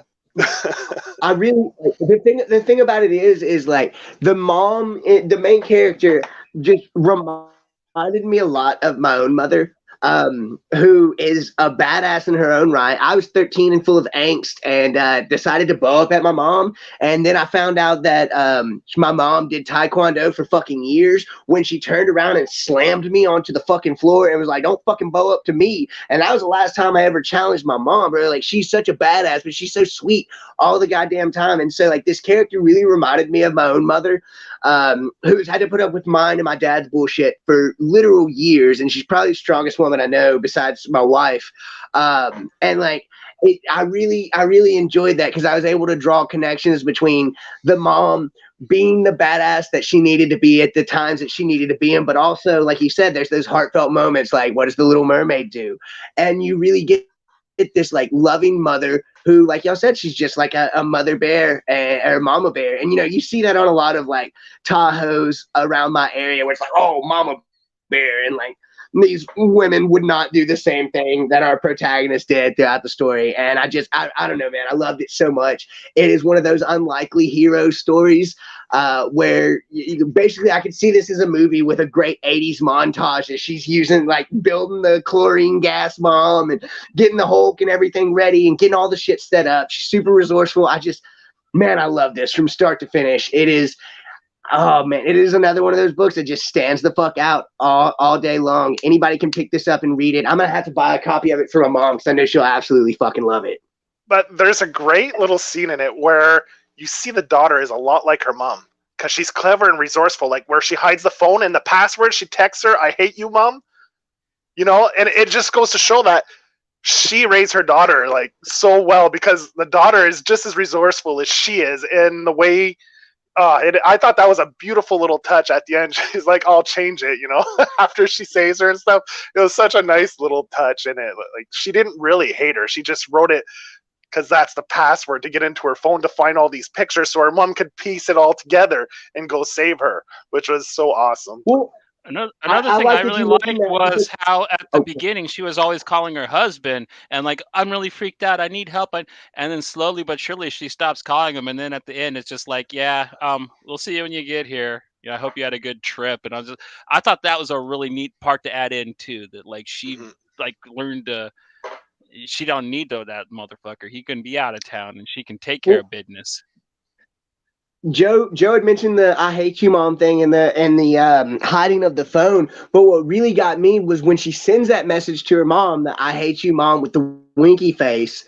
Like, the mom is storming into the boyfriend's house who just beat the shit out of her daughter. She went over there like, we don't get to. That's where you really get to see her assertive side when she decides like, this kid just beat my daughter. I knew he was trouble from the beginning, and she's going over there to give him a stern talking to. And then she shows up and there's dead bodies there. But like when she gets the message from her daughter that "I hate you, mom" with the winky face, well, what does she say immediately after? "I love you too, kiddo." And like that is a role that being a parent is a thankless job. And so when you get, I can't tell you how many times I uttered shit that I wish I could take back to my parents, but like they did the same thing she did. You know, well, we still love you. So they know, and like I know the game, yeah. Yeah, no, I thought that was really sweet because I remember a big fight that I had one time with my parents, and then like shortly after, like my mom came into my room and like had brought me some of the pineapple upside down cake that she had made, and like it wasn't even an apology. It was a, hey, look, you're a little shithead, but I still love you. And I just, like I said, the mom character really resonated with me. And, well, Mr. Deodato, thank you so much for drawing it so good. I love your panel layouts and the issues, like the way they're kind of, the way you do the squares apart from each other, but they all are one big picture. Really, really nice panel layouts and everything in the entire book, dude. You really made this thing gorgeous. So, yeah, we really enjoyed your hard work, and thank you for it, brother. And issue 4, the cover, that's my favorite cover. Where the kitchen's a mess and she's just sitting there with her glass of wine after like taking out that fucking asshole. I love that. I love that cover. It's such a great little scene. I loved it. And it's so well, like you say, paneled out and paced out. That fight scene where the son goes to take her out and the whole kitchen struggle. It was so well done. So well done. Like you could feel the intensity of it as it's going through panel by panel, and it's so cinematic. It's great. Yeah, no, I'm a huge fan, man. Thank you for making kick-ass comics. I think you and Kristen make such a badass team. We just got done talking about Redemption. We're talking about Bad Mother now, and I cannot wait to see not only what you have in store for us in the future, but if you and her do another book. It's something that I'm going to be subbing to almost instantly because you and her have made some really great books. Especially like we can't talk enough about Bad Mother and Redemption. They were super kick-ass, brother. Thank you for stopping by. Yeah, Bad Mother, like, yeah, that's in my top 5 favorite AWA books. It's one of the ones that, like, even I just think about it again and I smile because it was a good time. It's a cute book. And it's weird to say because of the subject matter, but it just really is. You know what I mean? Kind of in the same way that John Lee's can do in those certain issues of Sync, like issue 4 and issue 10, where it's abrasive, it's got its disturbing moments, but god damn, it's heartwarming at the same time. And there's that one scene that I love where she goes to the meth lab and she's talking to the big bouncer guy, and she hands like the flyer to him. He's like, "Lady, you shouldn't be around here. It's dangerous." Little does he fucking know. I love that scene where she just goes right up to him, right? Just she blows this place up and just flips the camera off too, and then, yeah, the finger to the camera. That was I love that part. It was so good. He's trying to be sweet. Like he's this big mean bouncer guy, and he's trying to be sweet to her. Like, oh, you shouldn't be around here. It's not a good neighborhood. And she played him though. Yeah, she got over on him. That was good. Well, I think when you play that unsuspecting role, because she really did, like, she had a whole plan with the cat having the picture of her daughter on there, and like I said, when she had stormed in on the woman doing her juice or whatever and like set it down, like that whole scene leading up to it, and when she looks at the fucking remote controller and sees that it's only got a 15-foot distance and she's got to go up and get fucking closer, and she's like, well, let's just fucking do it. And you see her, the panel layout, and that was incredible because you see the drone fell and then you see her like walking behind the drone and she's going up to it. And man, it's just kick ass from start to finish. This was definitely one of my favorite reads. It's the second time that I've read it, and it just stays good, man. It stays golden, Pony Boy, and I love it. Love it. Nice reference. Love The Outsiders. Baby. Okay. So, I guess that's, yeah. Yeah. Going into the last round, I am going to be covering Chariot, which is, oh my god, dude, I absolutely adore this book. It's written by my homie Brian Edward Hill. He's always been so cool to me online. It is drawn by Priscilla Petraeus. It is colored by Marco Lesko. It's lettered by And World Design. It's got covers by Jeff Decal again. Oh, and Mike Deodato Jr. is doing some of the covers, and Lee Lutheridge is doing variant cover colors. And oh my god, dude, Chariot is just such a blast from start to finish. People kind of told me that it was like, oh, it's like Knight Rider, but it's not. It's kind of more like Christine, but as a hero, because when you first meet the car and it saves Dewey in the junkyard, it really reminds me of that scene in Christine where it like runs over all the shitters of the world. And I was just like, oh, dude, this is brutal. And then you meet the ghost inside, and I just really like their relationship. I really like the way it builds. I really like the way they do the sexual frustration between the two characters and how it's worked out with him driving her. It's not super subtle, but I really liked the kind of subtlety that they had to it with that. Her neat little vaporwave 80s world was really fun, where she takes him and trains him to be a badass, and I really liked her evil sister. So the world that this set up is just great. And basically you got this down on his luck guy who's got a kid that's sick and he needs to make these payments, and he works in this junkyard stripping cars, and the guy tells him he can keep one if he can fix it. And he finds this really neat concept car. They found it in the bottom of the ocean. It's been there since like the 80s, and he wants to fix it because it's really rad. And it ends up saving him when his loan shark comes to get him, and he gets just shot into the journey of a lifetime. And yeah, Goose, you got anything you want to kind of hop in and talk about Chariot with, man? Yeah. Oh, fuck yeah, dude. I actually just got to finish up issue 5 today, about an hour before we went on the podcast. Um, and hey, thanks for stopping by, Mike. It was a super, super pleasure, and thank you for coming on Yeah, in. that's amazing. But yeah, made my night. Like I was saying about Chariot, man, I just finished up issue 5, and like this is another one. We've said it before, and I'll say it again. You could probably finish the series in about 45 minutes, given 5 to 10 minutes to each book.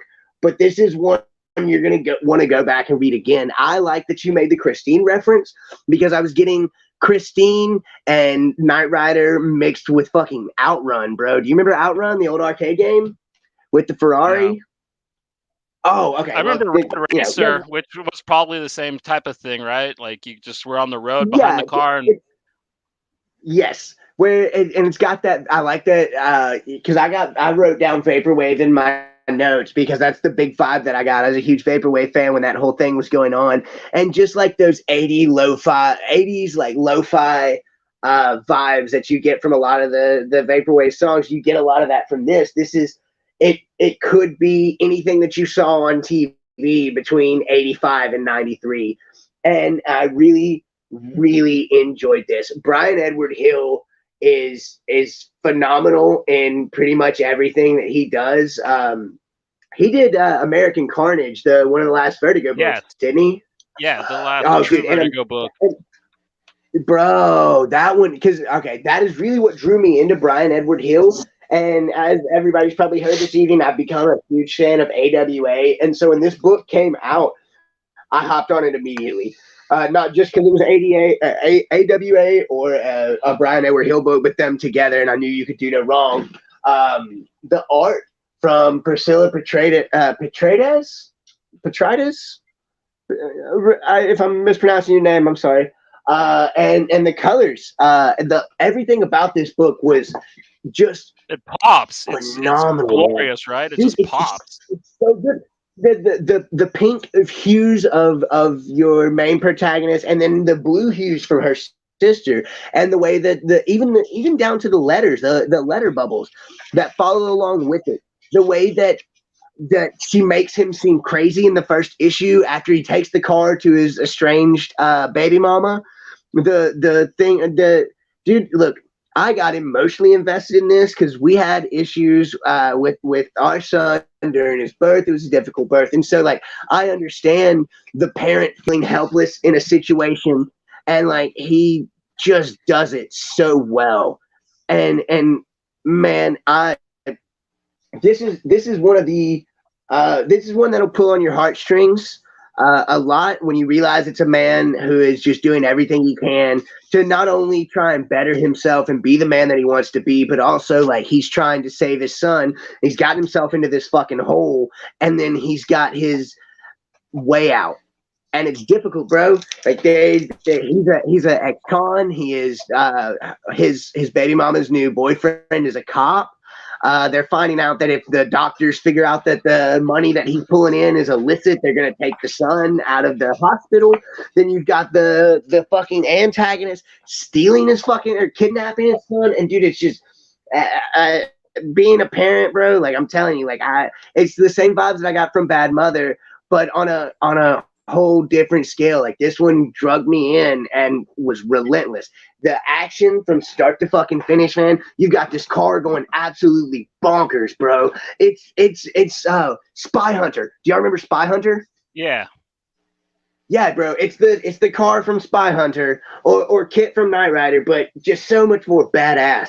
And I really just like the way that it flowed. It reads so easily. This is tied for me with the best AWA book that's out right now. And y'all have heard me say it before, and I'm saying it again. Like to be the best at AWA, like they have a lot of really good books, but to be the best, it really like stands out. And this one plus the book that I'm going to be talking about next are the two that really like. I've been an AWA fan, but these fucking sold me, man. It's start to finish one of the best books that I read last year and this year. Yeah, I would say that Chariot is definitely in my top books of 2021 next to like Mart Viles and some of the other ones that I've talked about really loving. It hit the nostalgia that I needed for it, but not too heavy. It delivered with the action. The characters were great, and yeah, it just, man, they just don't make entertainment like that anymore. It reminded me of shows from when I was a kid, but with a nice gory angle to them. And Joseph, you want to hop on Chariot? This was my favorite book. Hands down, no competition. I mean, the first 3 pages, oh my God. It put its hooks in and it didn't let go. Like, I mean, those first 3 pages are awesome. They're beautiful. Just that one page where the car's racing away. Yeah. With the flames are rolling from the wind with that skull burning, like, and that explosion. Like, look at that. Dude, the pacing, the action. And you guys know, I'm a sucker for a fun book. It has to have a good story, good pacing and action, and it has to have some humor. And this book has all three. So, man, I was sold on this. And each issue, it was never a letdown. Never a letdown. And the art in this is so on point. So on point. It made me think of back when I was a kid and when I first was reading Uncanny X-Men, when Jim Lee just first started at Marvel, drawing on Uncanny X-Men. This book made me feel like I was that little kid again, just turning those pages and being blown away by almost every panel and every page I'm reading with the action and the sequences. And man, it's got a pretty fucking hot sex scene in it. Yeah. Who doesn't like a little cyber sex? Man, it's got some pretty good cyber sex. What did you guys think about the cyber world, Jillian's world, when she draws him in? I think that's issue 2 or issue 3 where it's issue 1 where she implants the thing in the back of his mind and draws him into her world. How beautiful was that? Those pinks and those blues and those neons. It reminded me of the first time I ever went into an arcade. There's an arcade in a mall. And I just remember going in and they had all these neon lights of pinks and blues. And it just really gave me this nostalgic, like that's probably like 99. I was like 4 or 5 years old. And yeah, thank you. It's gorgeous though. From start to finish. You could have this book with very little, and that's not an indictment of Brian Edward Hill, but you could have this book with very little dialogue and it would still be just as gorgeous. Because it just pops. I mean, we've said that it's so vivid, it's so gorgeous. Yes, those pink hues, man, they just draw me the fuck in.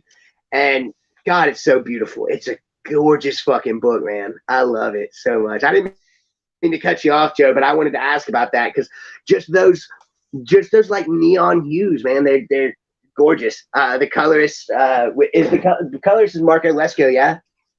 Yep. Yeah.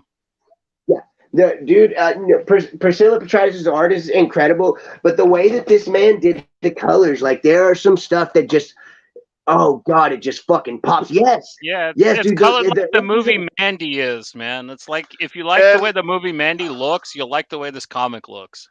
You can't see it on the camera, but I love the way, like the force field or the shield on the car when the bullets hit with that little textured. It was so well done. Like every little detail on this book is so on point. And if you're looking for just a fun book to read, like this falls in my category of fun book. Like this falls in the category of, I usually like to have books and get like 3 or 4 issues before and do mini binges and really get the story. But there's certain books I just can't help but read right away when I get them monthly. Even though I hate doing it, the books are so fucking good, I can't hold off. And this book was like that.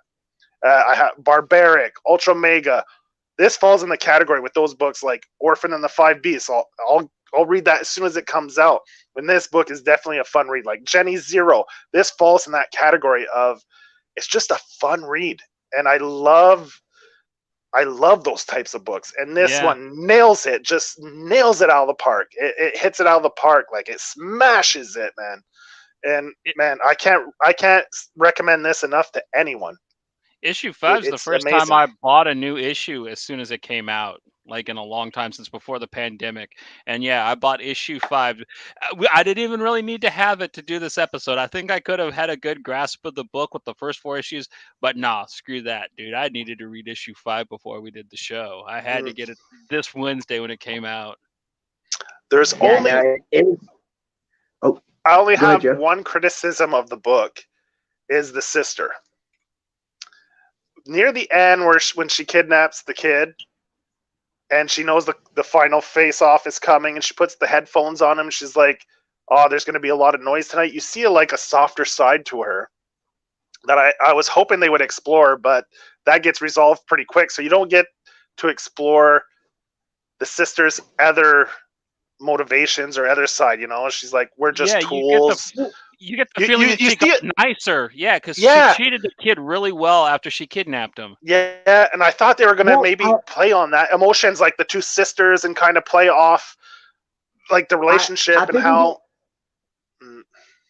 I think we'll get more of that, but I really think that her genuine, like, I wouldn't say kindness because she did kidnap the kid, but I think a lot of that has to do with when she explains the backstory. I think it's in issue 4 where you find out that they were orphans, and like that is something that it's the same way that you kind of saw in Devil's Highway, where it shows that the killers are evil or whatever, but they have that side of them where they're dealing with their family, stuff like that. And I think it really fell into that because of from my opinion, when it showed that they were orphans and that the sister had these ulterior motives when they went into being employed on their own. I really do think that the reason she was nice to the kid was because she didn't want to harm him. She didn't care about the kid so much as she knew that the kid would draw her sister in, and she wanted what her sister had, which is that immortality. And so like it is a valid criticism, but I drew parallels and drew back from the other issues where the reason she was nice to him was he was just a bystander. He was just something that she could use. And so there was no reason for her to be mean or cruel to him like she would have been to the main character, her sister.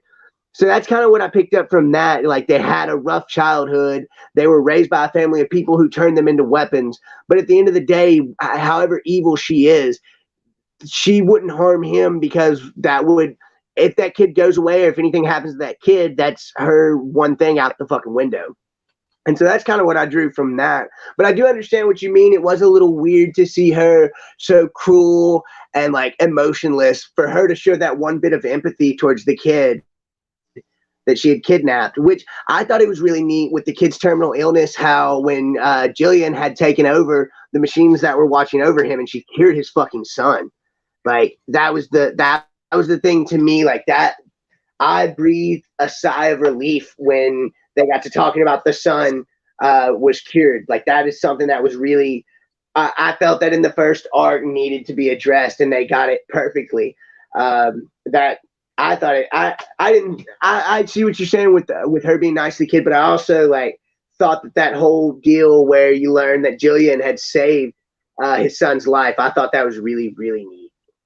I think the sister might be making a comeback in later arcs. I don't think that she is completely gone, and I think that that's why they were playing at it. I think they might be able to swerve her over to at least being an ally, not a... See, where I thought it's not revealed, but I think that it was the sister that actually cured the kid, not the car chick.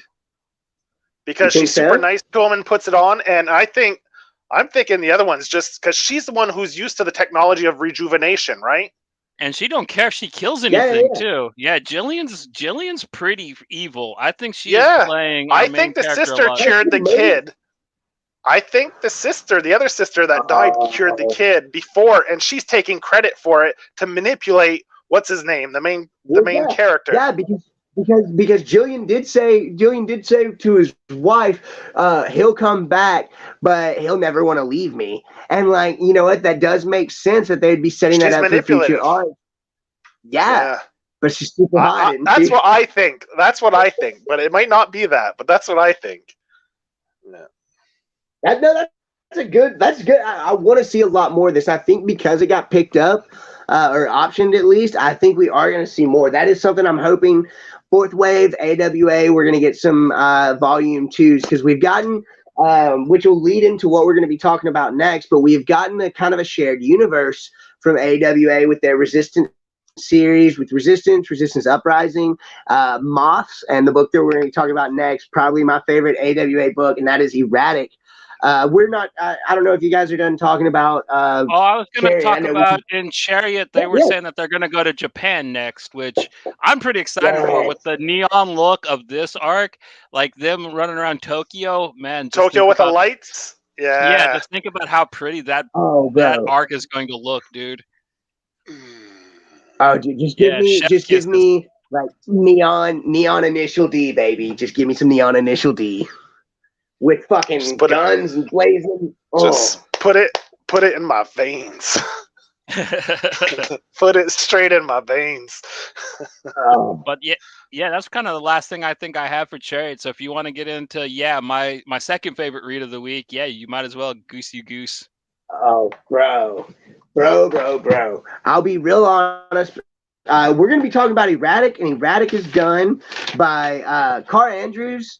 Does the writing, the art, the letters. The only thing he doesn't do is we have colorist Brian Reber on the book as well. And bro, I'll be honest with you, I was not excited at first because I thought we were just getting a Spider-Man clone. This turned out to be the biggest surprise. This came out. That's what I thought. When you recommended it, I was like, dude, what is this Spider-Man shit? Goose knows how. And then I saw Carr Andrews did it, and I was just like, fuck it. This is going to be amazing. And I just settled down and read it. It's one of those things. I really thought it was going to be a Spider-Man ripoff. However, I was down to read it anyways because AWA does not fucking miss. And dude, this book is the best thing. It is up. I put it on the same level that I put Mountainhead, which was my favorite book of 2020, 2019 and 2020, hands down. This book is everything I wish that Nick Spencer's Spider-Man was. I'm a huge fan of Spider-Man, and when I thought this was a Spider-Man ripoff, I was a little upset. But as you read it, bro, this is one of the smartest fucking just great fun books. This is the only AWA book that you are gonna get. That's on you. But one of my favorite things is, much like Red Border, this is one of the books that's not afraid to say what it has to say. There is a really important social message in this book, and it hits hard. And it's not one that a lot of people on the side that you think that would be reading this book would like the book to side on. But I thought it was very powerful about the closed-mindedness and the superficiality of the far left, the extremists. I love the way he tackled that and was like, you're draining the life out of anything that could be fun for anybody young. And I thought it was a good message to finally actually have somebody take and put in a book. Because as far as I side with a lot of SJW stuff, but I like what he did say in this book. He wasn't rude. He didn't say that they're wrong. He was just saying, you guys take it too far sometimes. Too far. I thought it was really good. He pointed out the absurdities of it, and that's something I was actually going to get into as soon as I got done going on my thought it was a Spider-Man rant. The social commentary of this book, it takes a swing that a lot of people, I think it would piss a lot of people off, but I also think that a lot of people would just let a lot of the stuff slide, which sounds weird, but it is a super, I don't want to say smart book and sound condescending, but it is one of those ones that, like, if you're not picking up on some of the stuff that they're saying, like, the absurdity of it, I think, is what helps put the message across. Especially because it's set in high school, and it is set kind of like some of the earlier Spider-Man books. And like, the thing that gets me about it is like, he's poking fun at this stuff, but in such a solid way that, like, it really makes you you think. Dude, and teacher Marquez with his Kim Jong-un poster, and and he means well, he really does, but like, he just gets so dictator with himself, and it's just perfectly done, but cartoony at the same time. Like, he knows the balance between keeping it fun and being preachy, and he just toes that line perfectly. He really Well, does. I'd really like to akin it to South Park. You have your casual South Park fans who laugh at the dick and fart jokes, and then you have the ones who get like kind of the absurdity and the main things, the main takeaways, and it makes it even funnier for them. And I think anybody could go into this book without expecting a social commentary and still enjoy it. But I think the ones that look a little bit deeper when they're mentioning like gulags, and I can't pronounce the guy's name, but there's several mentions to God. I don't have the book right next to me, or I'd pull it up. But even the main character, he's so awkward, and he's such like he thinks he's such a loser. But at this new school that he's at, everybody's just going gaga over him, from the girls. And by the way, Kristen Smith is cool or whatever, but I was a little upset that he didn't end up with Mabel because she is such a bad bitch, and I love Mabel, bro. Yeah, I Mabel was the shit. Yeah, the punk rock I girl. will, Yeah, she was hilarious. we started talking about the book, but I haven't actually explained what it was. I went on my little Spider-Man ran it first. This is a book where what if you had 10 minutes to save the world? Every 24 hours, Oliver Leith's powers recharge for 10 minutes. He's got 10 minutes to do the heroic shit that he wants to do. And like he's struggling to fit in. He's at a new school. His mom kind of got scammed for a job that she came for, which is why she moved them there. His brother is this popular sports star, and he's just not. He is not he's your quirky Michael Sarah type person from like Superbad, where you're not.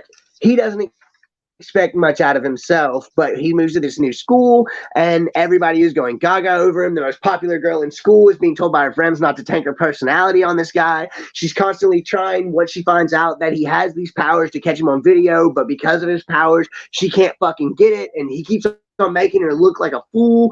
And like dude, it just plays so well, leading up to the final battle where I won't spoil it, but the bad guy in it does such a good job. They do a lot with feelings of alienation and isolation as well. The way that the characters are drawn are goofy and cartoonish, as well as the way that he gets his point across is it's very absurd. Is the it's absurdist social commentary in the same way that Mel Brooks did Blazing Saddles or History of the World Part One. It falls into that same type of humor where they're joking about things that are serious, that are real issues, but they do it in such a fun way that, like I said, even if you're not caring about the social commentary of it, this is one of those books that you just have to read because it's so kick ass, bro. I fucking love it.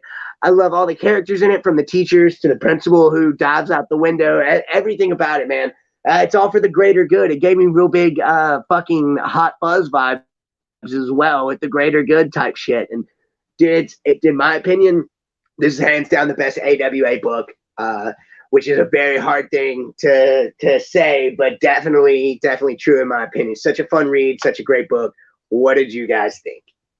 Well, it's definitely my favorite superhero book of theirs, but that's not saying much because it's their only superhero book I think I read, except for maybe Chariot. But I don't know if that counts really as a superhero comic. But I love Care Andrews. Period. I mean, like, I'm a huge Renato Jones fan. I still tell people to read that on a regular basis because if you like this, you'll like that.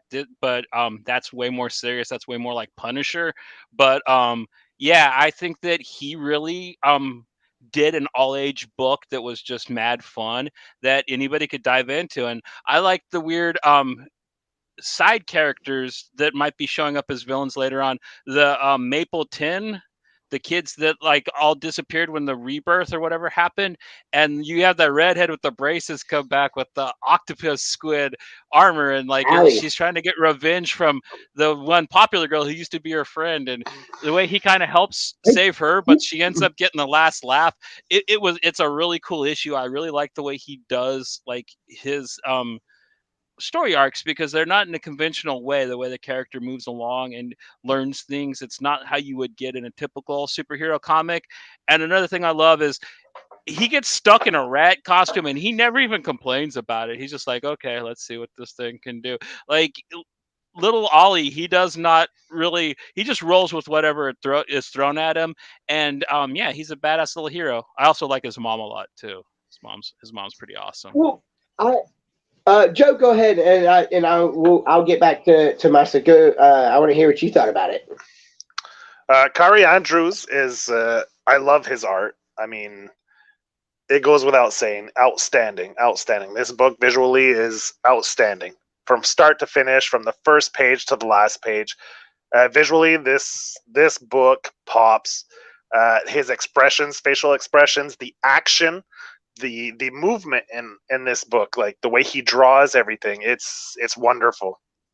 And if you like this guy's stuff, man, he's got a book out right now for Marvel called Marvel Fantasy or Amazing Fantasies. He's got a new book that just dropped Wednesday for Marvel. So if you like this book, go pick up his Marvel book that's just came out this week. His Iron Fist was amazing from a couple of years back when Marvel Now popped off. He did Living Weapon, which was an amazing Iron Fist story. But yeah, like you guys, we talked about Spider-Man. He worked on a Spider-Man book too. This guy's done quite a bit of stuff. Like this isn't his first rodeo, so and it shows. Like he did a great job with this book. Story-wise, I love it. Like the pacing, I love the teenage angst and the whole jock, and you got your stereotypical characters, but they're not done in a stereotypical way. Like the brother's the jock, but he's not like an asshole douche. He's got the car. He does what he needs to take care of his family. He sells the car because his mom's an alcoholic and she fucks up and doesn't get the job and they get kicked out. So he sells his fucking car that he loves more than anything in the world to try to help take care of his family. Like this family is flawed, but they're a unit. They watch out for each other. Like from the mother to the brother, even though they're flawed. And I love the way they develop these characters. Flaws, warts, and pimples and all. Like you say, the mother, she's not the best mother in the world, but she tries. She has her problems. But like you say, she's trying. And the scene where she goes, is it issue 5 or 4? Yeah, where she's right at the stadium when she's on the date and she's like, fill me up again. And then like the dude's like, I'll talk to you tomorrow. Like he just bails on her. Like fuck it, she's on a binge. When the guy says, "Ma'am, you're gonna need to pay for that," and she chugs it, turns it upside down, and says that I'm gonna need you to fill this up.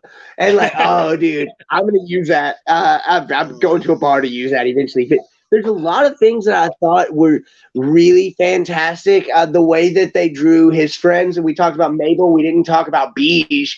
One of the heroes of the story when it gets onto the later issues. But I really thought because and if you haven't read this book or any other AWA books, they're setting up a fantastic universe that started with the Resistance, that moved on with E-ratic as part of that universe, as well as Resistance.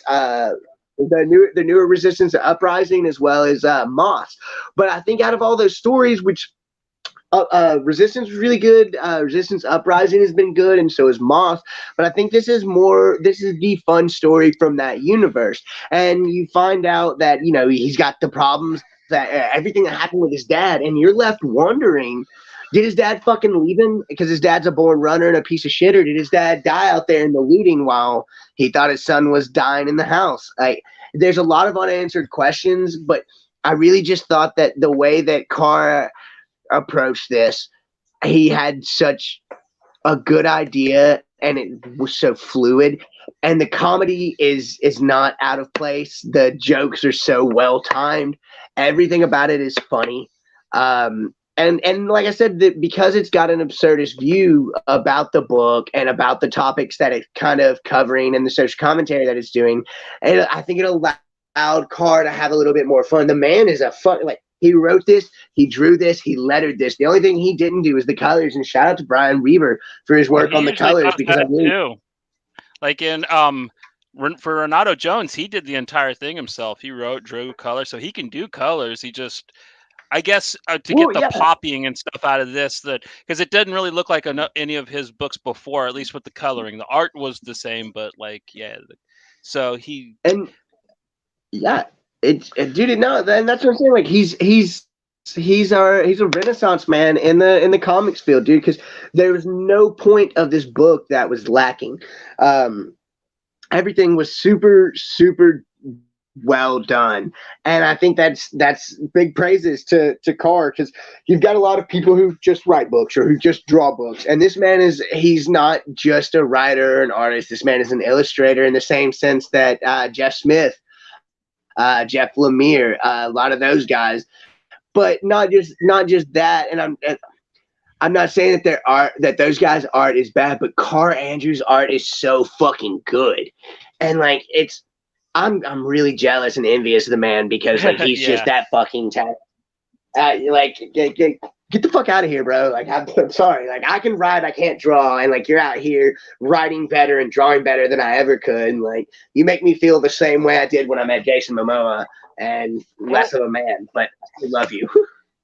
One of the things I liked a lot about this book is the pandemic in it, and I had COVID myself in January. So like when you had the part where the kid got sick in the flashback issue, I really that really struck a chord with me. And then to find out that like that was actually written before Corona hit, and like that was part of what AWA was doing, and that they had like this freak inclination that this thing was going to happen, and they wrote a book that captured the feeling of it pretty perfectly is really a neat kind of thing to have.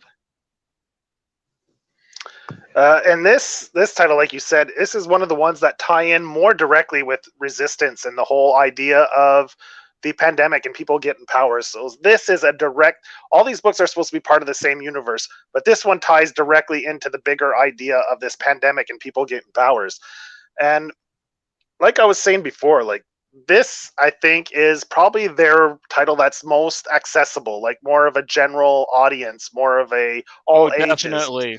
Yeah, Definitely. and it still tackles, like you say, tough issues, but in a more lighthearted, palatable way, without pulling any punches, though.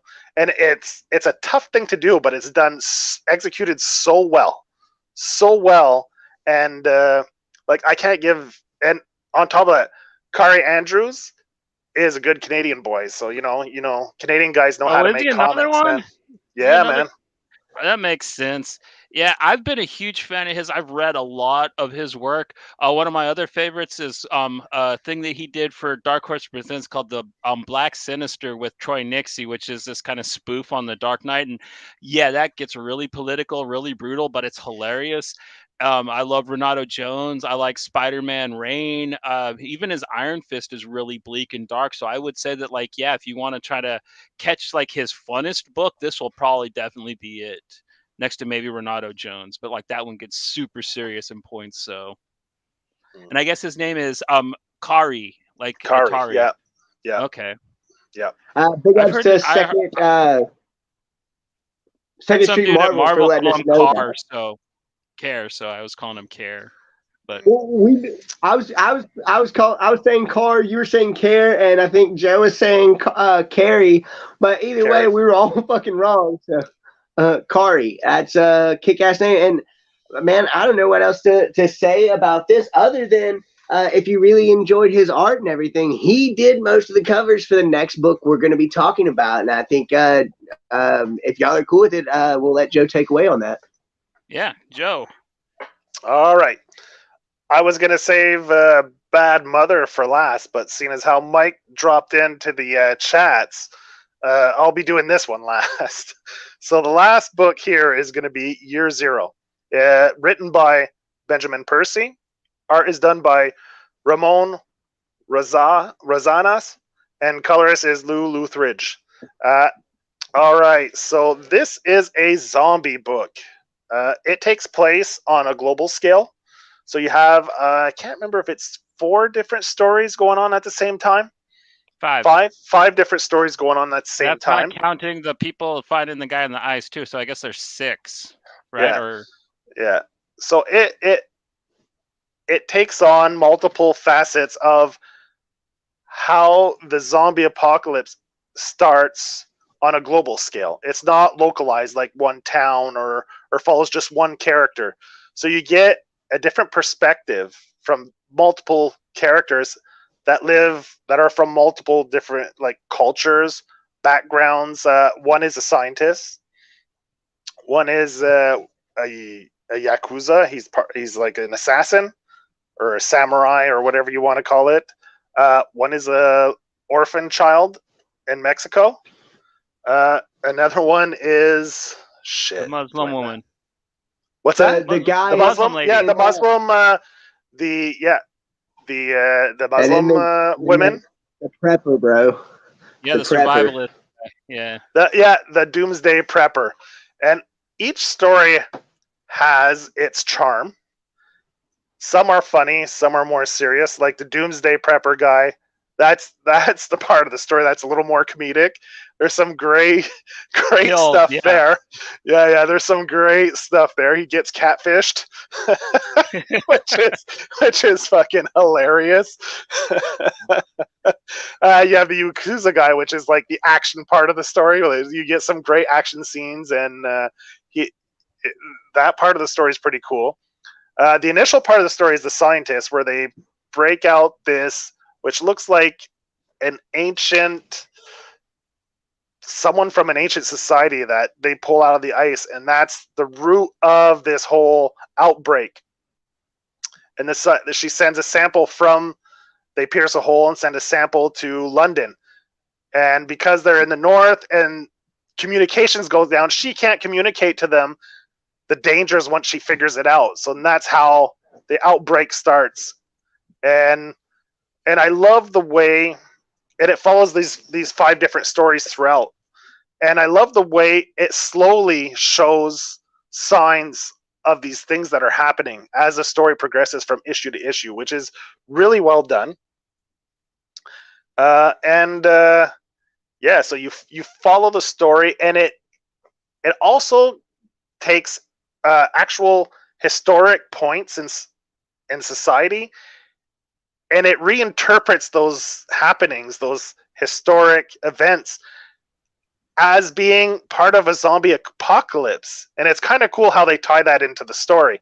So as you're reading this, they tie in these historic events as being part of a previous zombie apocalypse that came from this man in the ice, which you think is a caveman or something like that, but no, it's actually a fucking zombie, which is it's a pretty cool concept. So yeah, I mean, the art is good, it's on point, and I found as the issues progressed, I thought the artist got into, at first I was kind of like, okay, yeah, it did get better. He got into a groove, and you saw it. It got cleaner, he got more on point, and it really, the art started to really come into its own by the end of the first arc. What I love about it is it all takes place at the beginning of the outbreak, man. Like with the shit really starts hitting the fan at the start of it, not after, a couple days of it, like a lot of other stories. Like, and that's what I like the best about it, is it's just like these really quick, fast, brutal stories that are nice and split up, so you get little slices of each of them each issue. But my favorite, to show you that the shit hits the fan really fast, is with the Yakuza assassin, where he's taking shot, he's got the shot lined up, and someone knocks on the door, he turns around, and there's somebody coming down through the window, like somebody just got chucked off the building. And then he goes and lines his shot back up, and everybody over in the room across from him where he's supposed to shoot the guy is dead. They're all eaten up and stuff. And he's like looking out the window, and there's helicopters crashing, and the city's partly on fire all of a sudden. And I was just like, damn, dude, that is the neatest way I've ever seen like something like that happen really fast and rendered so well in such a short period of time. And yeah, the Yakuza story was probably my favorite, but I'm also really interested to continue this to see what happens with the Middle Eastern women, because like their plight, you thought it would get worse and worse, but they actually kind of I don't know, there's like a nice glimmer of hope for them throughout their whole little struggle in this first arc. So I'm really, really excited to see where this goes, and I'm not really much into zombie horror lately, so that's a good thing to say about this. Man, this is another one I'm super glad we're talking about. This was my introduction to AWA. I was already a fan of Benjamin Percy. and it dropped, and I cannot remember who I saw had praised it, and I went, okay, I like a little bit of zombie. This is the best zombie comic that I've read. I don't know if we're gonna call oh god, what was that? Damn Cursed Children. I don't know if we're gonna consider that a zombie one, because I put that in the same category as this with the amount of fun.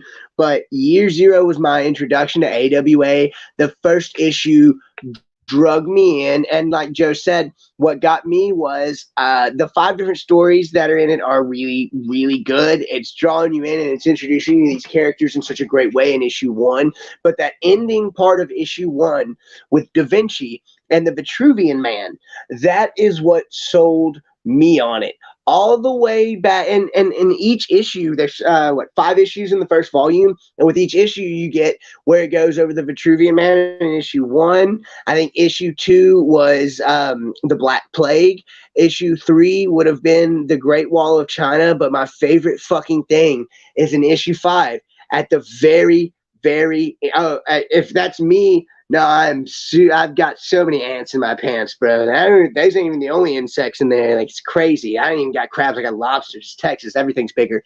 But with you at the very end, the last little historical piece that you get, which is my favorite one, is showing that Jesus was a fucking zombie, bro. And I know, like, if you're super religious and that's sacrilegious to you, I'm sorry. It's fucking hilarious to me, because it's one of those things where, yeah, they drew in from historical references in the same way that was it Max Brooks that did the zombie survival guide as well as World War Z.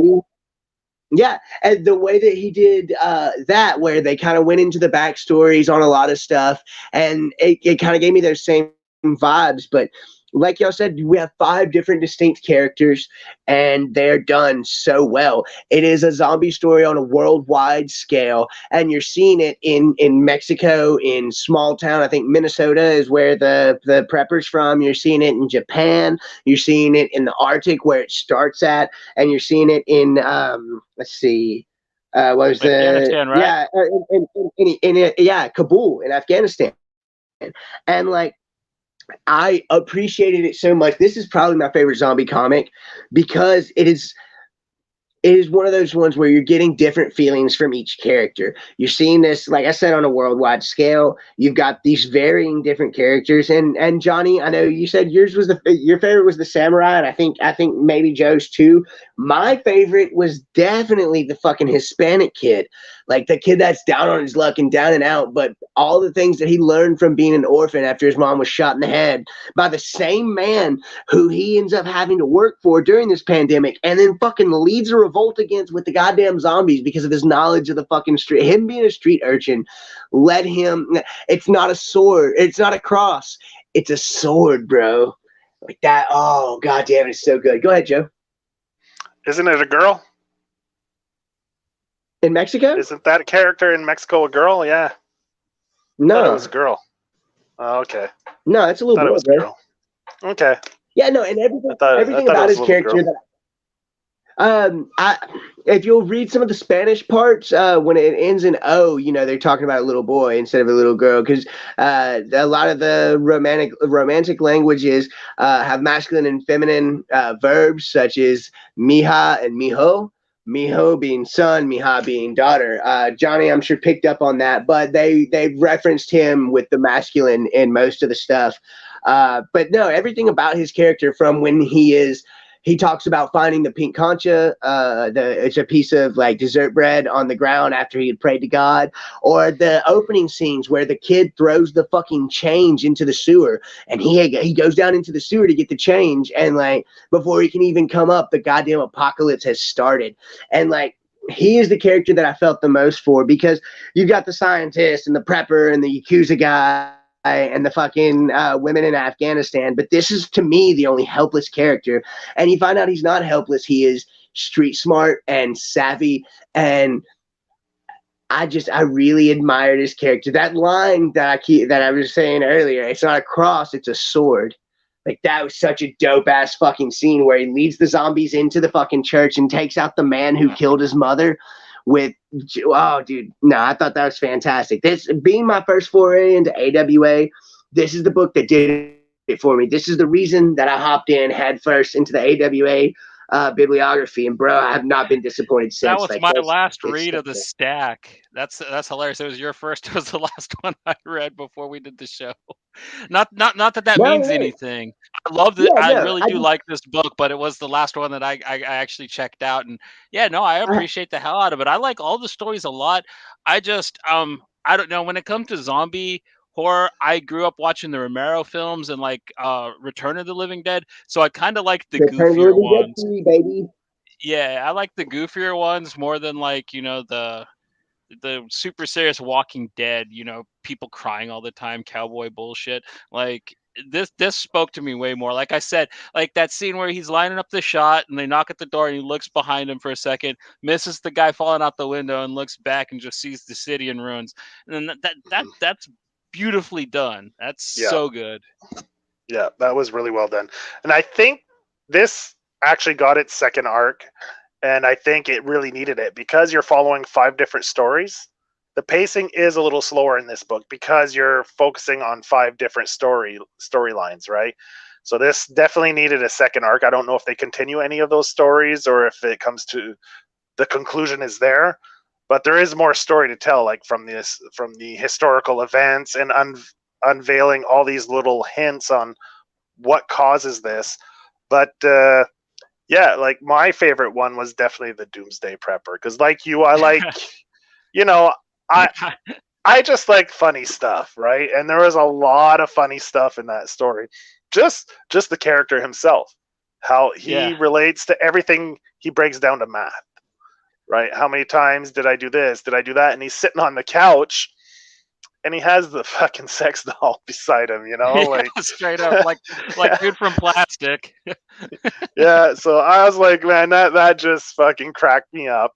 And then he starts talking like to this doctor, this chick on the radio, the shortwave radio, right? And he's like, oh, and they start going on about Doctor Who, and he's like, man, I've never met a girl like you, and all this, and so he gets into his fucking Humvee or whatever it is that he prepped to be this zombie killer. It's on this plow on the front called Zombie Killer, and he's just driving to find the woman of his dreams. And come to find out when he gets in the house, it's some fucking pimply bucktooth fucking teenage nerd. And he's like, fuck. And like, who's not prepared for the fucking apocalypse, who's just playing video games, who just locked himself in a house, who's out of food eating fucking dog chow to survive. Like, his first instinct is this kid's gonna fucking drag me down and I'm gonna die because he's such a fucking tool.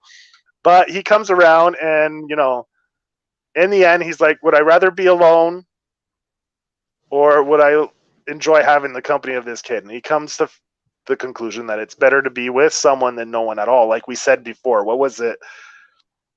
I can't remember, but anyway, yeah, you don't want to, it's better to have someone than no one at all, regardless of their shortcomings. Yeah, it's so good, man. And I thought that was so funny when he shows up and he's like, anybody home? And the goddamn little nerdy brat comes out, and I was like, bro, kill him. Because like, we really did, like, okay, we can joke and say whatever about Doomsday Preppers, but that motherfucker had everything he fucking needed. And like you said, with the numbers always made sense to him. And when he's counting down like how many times he's masturbated or all those little things, he's got those numbers just right up in his head. And like, he takes a big chance going to meet what he thinks is a girl. Like, dude's straight 40-year-old virgin. And like, he's got all the provisions that he needs, but he takes this stride and like, dude, I felt betrayed. Like, I know it's a comical moment, but I was sitting there going like, this isn't funny. Put a bullet in that motherfucker's head. Like, kill him, steal his shit. All he had was dog food. I'd have left him with the fucking dog food, bro. Like, right, ass, cats, or grass. Nobody rides for free. Yeah, you beat up 37-year-olds or whatever, like 20-something-year-olds. Not 37-year-olds. 37-year-olds. 37-year-olds. I could probably take them, bro. I don't know. I could probably take them.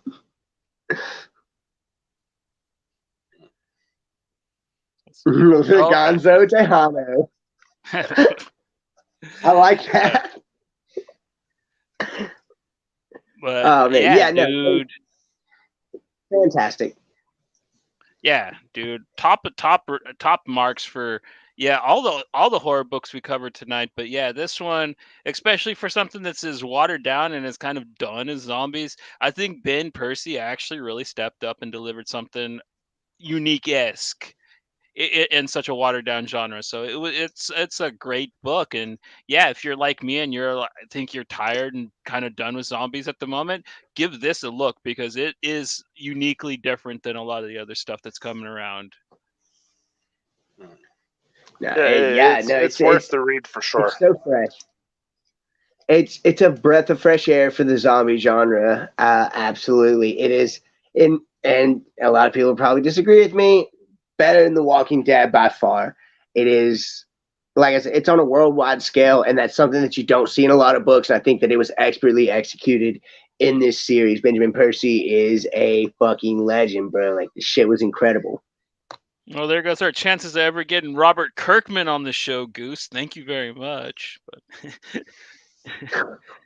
well, my dad and his big Invincible fan self will be real upset about that one. But yeah, no. I think we covered a lot of really awesome stuff. Like I said, when we started this thing, man, like we just cut a wide path and went through just the sheer variety that AWA had to offer. And I think, like, just looking at what we talked about, it's evident that the variety is there, and it is all good.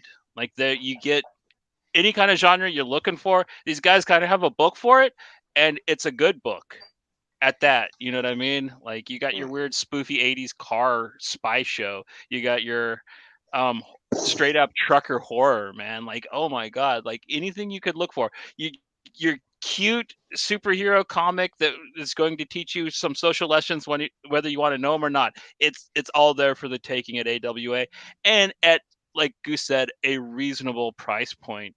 I mean, $10 trades. I mean, you can't beat that with a wooden spoon. I mean, get out of here. That's amazing. No, that's prices you couldn't even shake a fucking stick at, bro. You know what I'm saying? I sit on my porch and I shake shit at kids all the time. Like, get off my lawn. You couldn't even do that with these books. They're fucking awesome.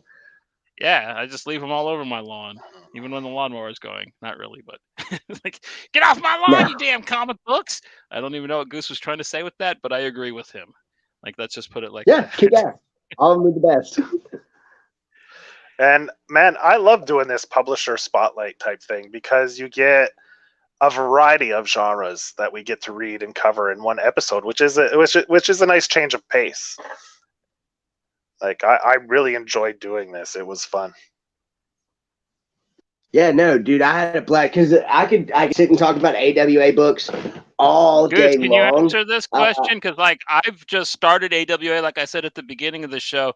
Aside from American Ronin, I have the books we talked about tonight are all I've read, so I don't know the Resistance, but I'm really excited to get into it now, especially since I got E-ratic so much. Goose, you got any words for this guy? I read the first issue. I'm gonna have to pick up the other ones. I didn't know. I'll go back and reread the first one, see what it draws in from the shared world, but I haven't read. I think it's up to issue 3 or 4 now. It's the same thing. I read the first issue of that, and I read the first issue of Moths, but there are definitely 2 that I'm going to pick up as soon as they go to trade format, and I'll be able to answer that question a little bit more. But if it does bring a few of the series more into the shared world, that is all more points to AWA for what they're doing. I would consider what they're doing now at their shared universe is kind of in the same field as what Valiant was doing in the 2012 to 2015 era, when they brought back a lot of their yeah, it really reminds me of the Valiant relaunch. Good call on that. Exactly. Yeah, and so if it does bring a more shared kind of standpoint for all the different series into it, I will find that out as soon as I read it. But you've definitely, just from that comment, made me want to, as much as I want to read every AWA book, you've made me want to read it more, especially if they're drawing parallels and pulling in some of the other stories, because I would absolutely love it, because as good as E-ratic and Moths and Uprising, as well as the original Resistance, which J. Michael Straczynski and Mike Diodato fucking absolutely murdered this goddamn book. It's so fucking good, bro. Yeah.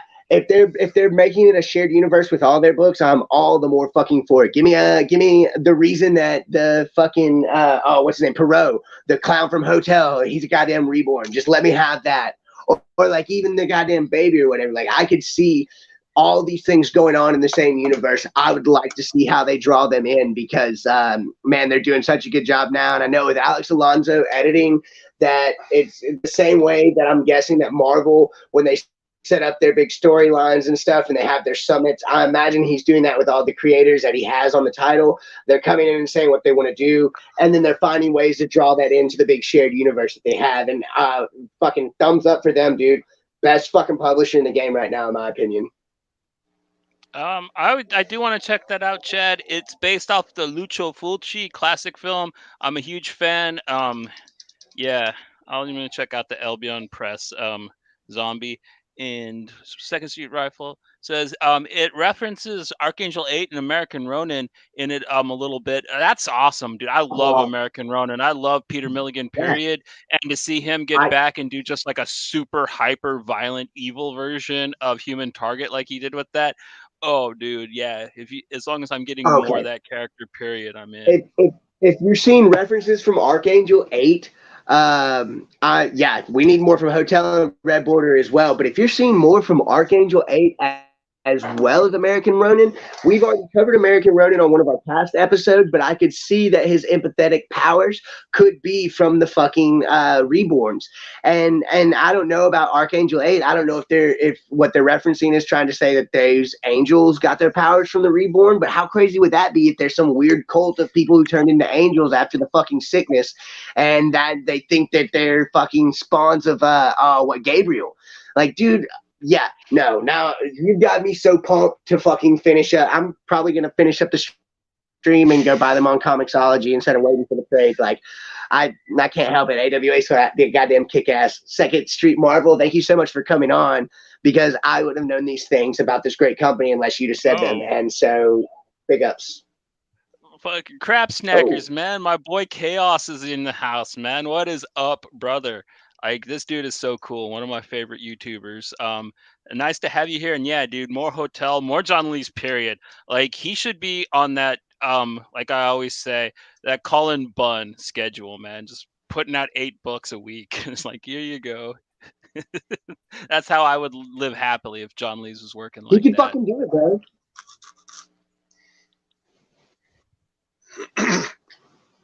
I would like to bring up something. Man. Go ahead. I'm going to be giving away some books next week.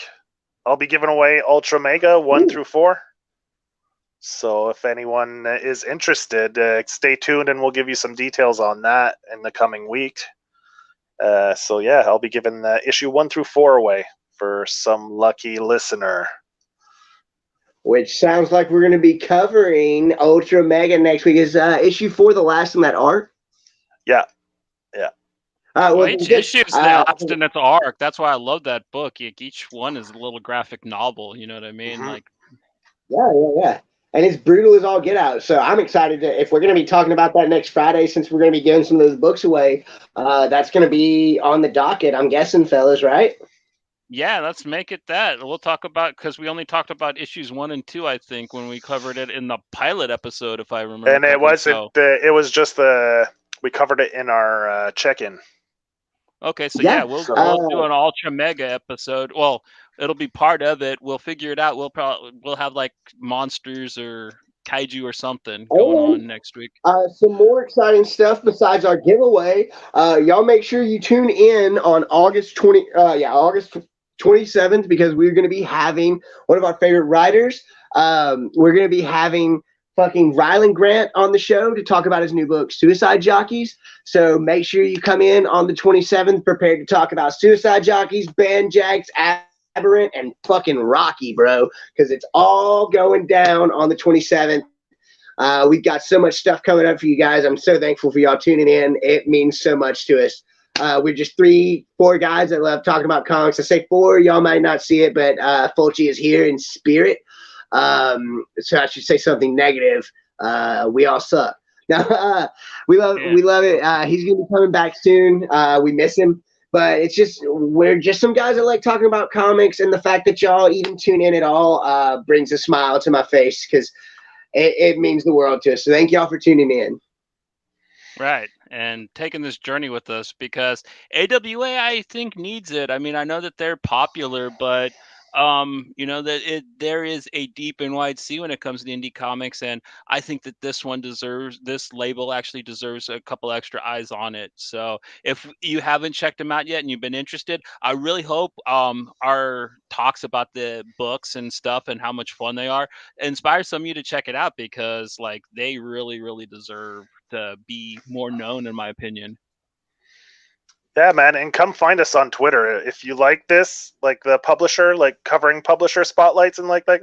Let us know. Let us know if there's any other publishers you'd like us to cover, or give us suggestions, man. We're open to listening to what you guys have to say. So come and find us on Twitter, chat with us, give us some ideas, and we'll try to accommodate any good ideas that you guys come up with. Amen to that. Yeah. I mean, it's all about the community when it comes to the Pink Buzz, man. So, like, that's what the whole dream is to build like a nice, happy, shared community where we can all just have a good time talking about what we like. You know what I mean? And the more the merrier. Like, it's the Pink Buzz on Twitter would probably be the best way to get your recommendations to us at this time. So if you're listening and you care, like, yeah, totally check it out. And I don't know, I never do this. I've never done it before, but if you could leave a like or maybe subscribe and comment, that would be great too, because like any interaction with the channel helps. So, but until next time, we had a lot of viewers this time, so it was really cool. And thank you for all the really cool guests we had, like Mike Deodato and Chaos and Second Street for showing up. But until next time, this is Pink Buzz. We are a product of graphic vandalism, and that means don't stop reading, don't stop watching awesome music, and don't stop supporting excellent independent records. All right, y'all, take it easy. Don't forget to punch kids, bro.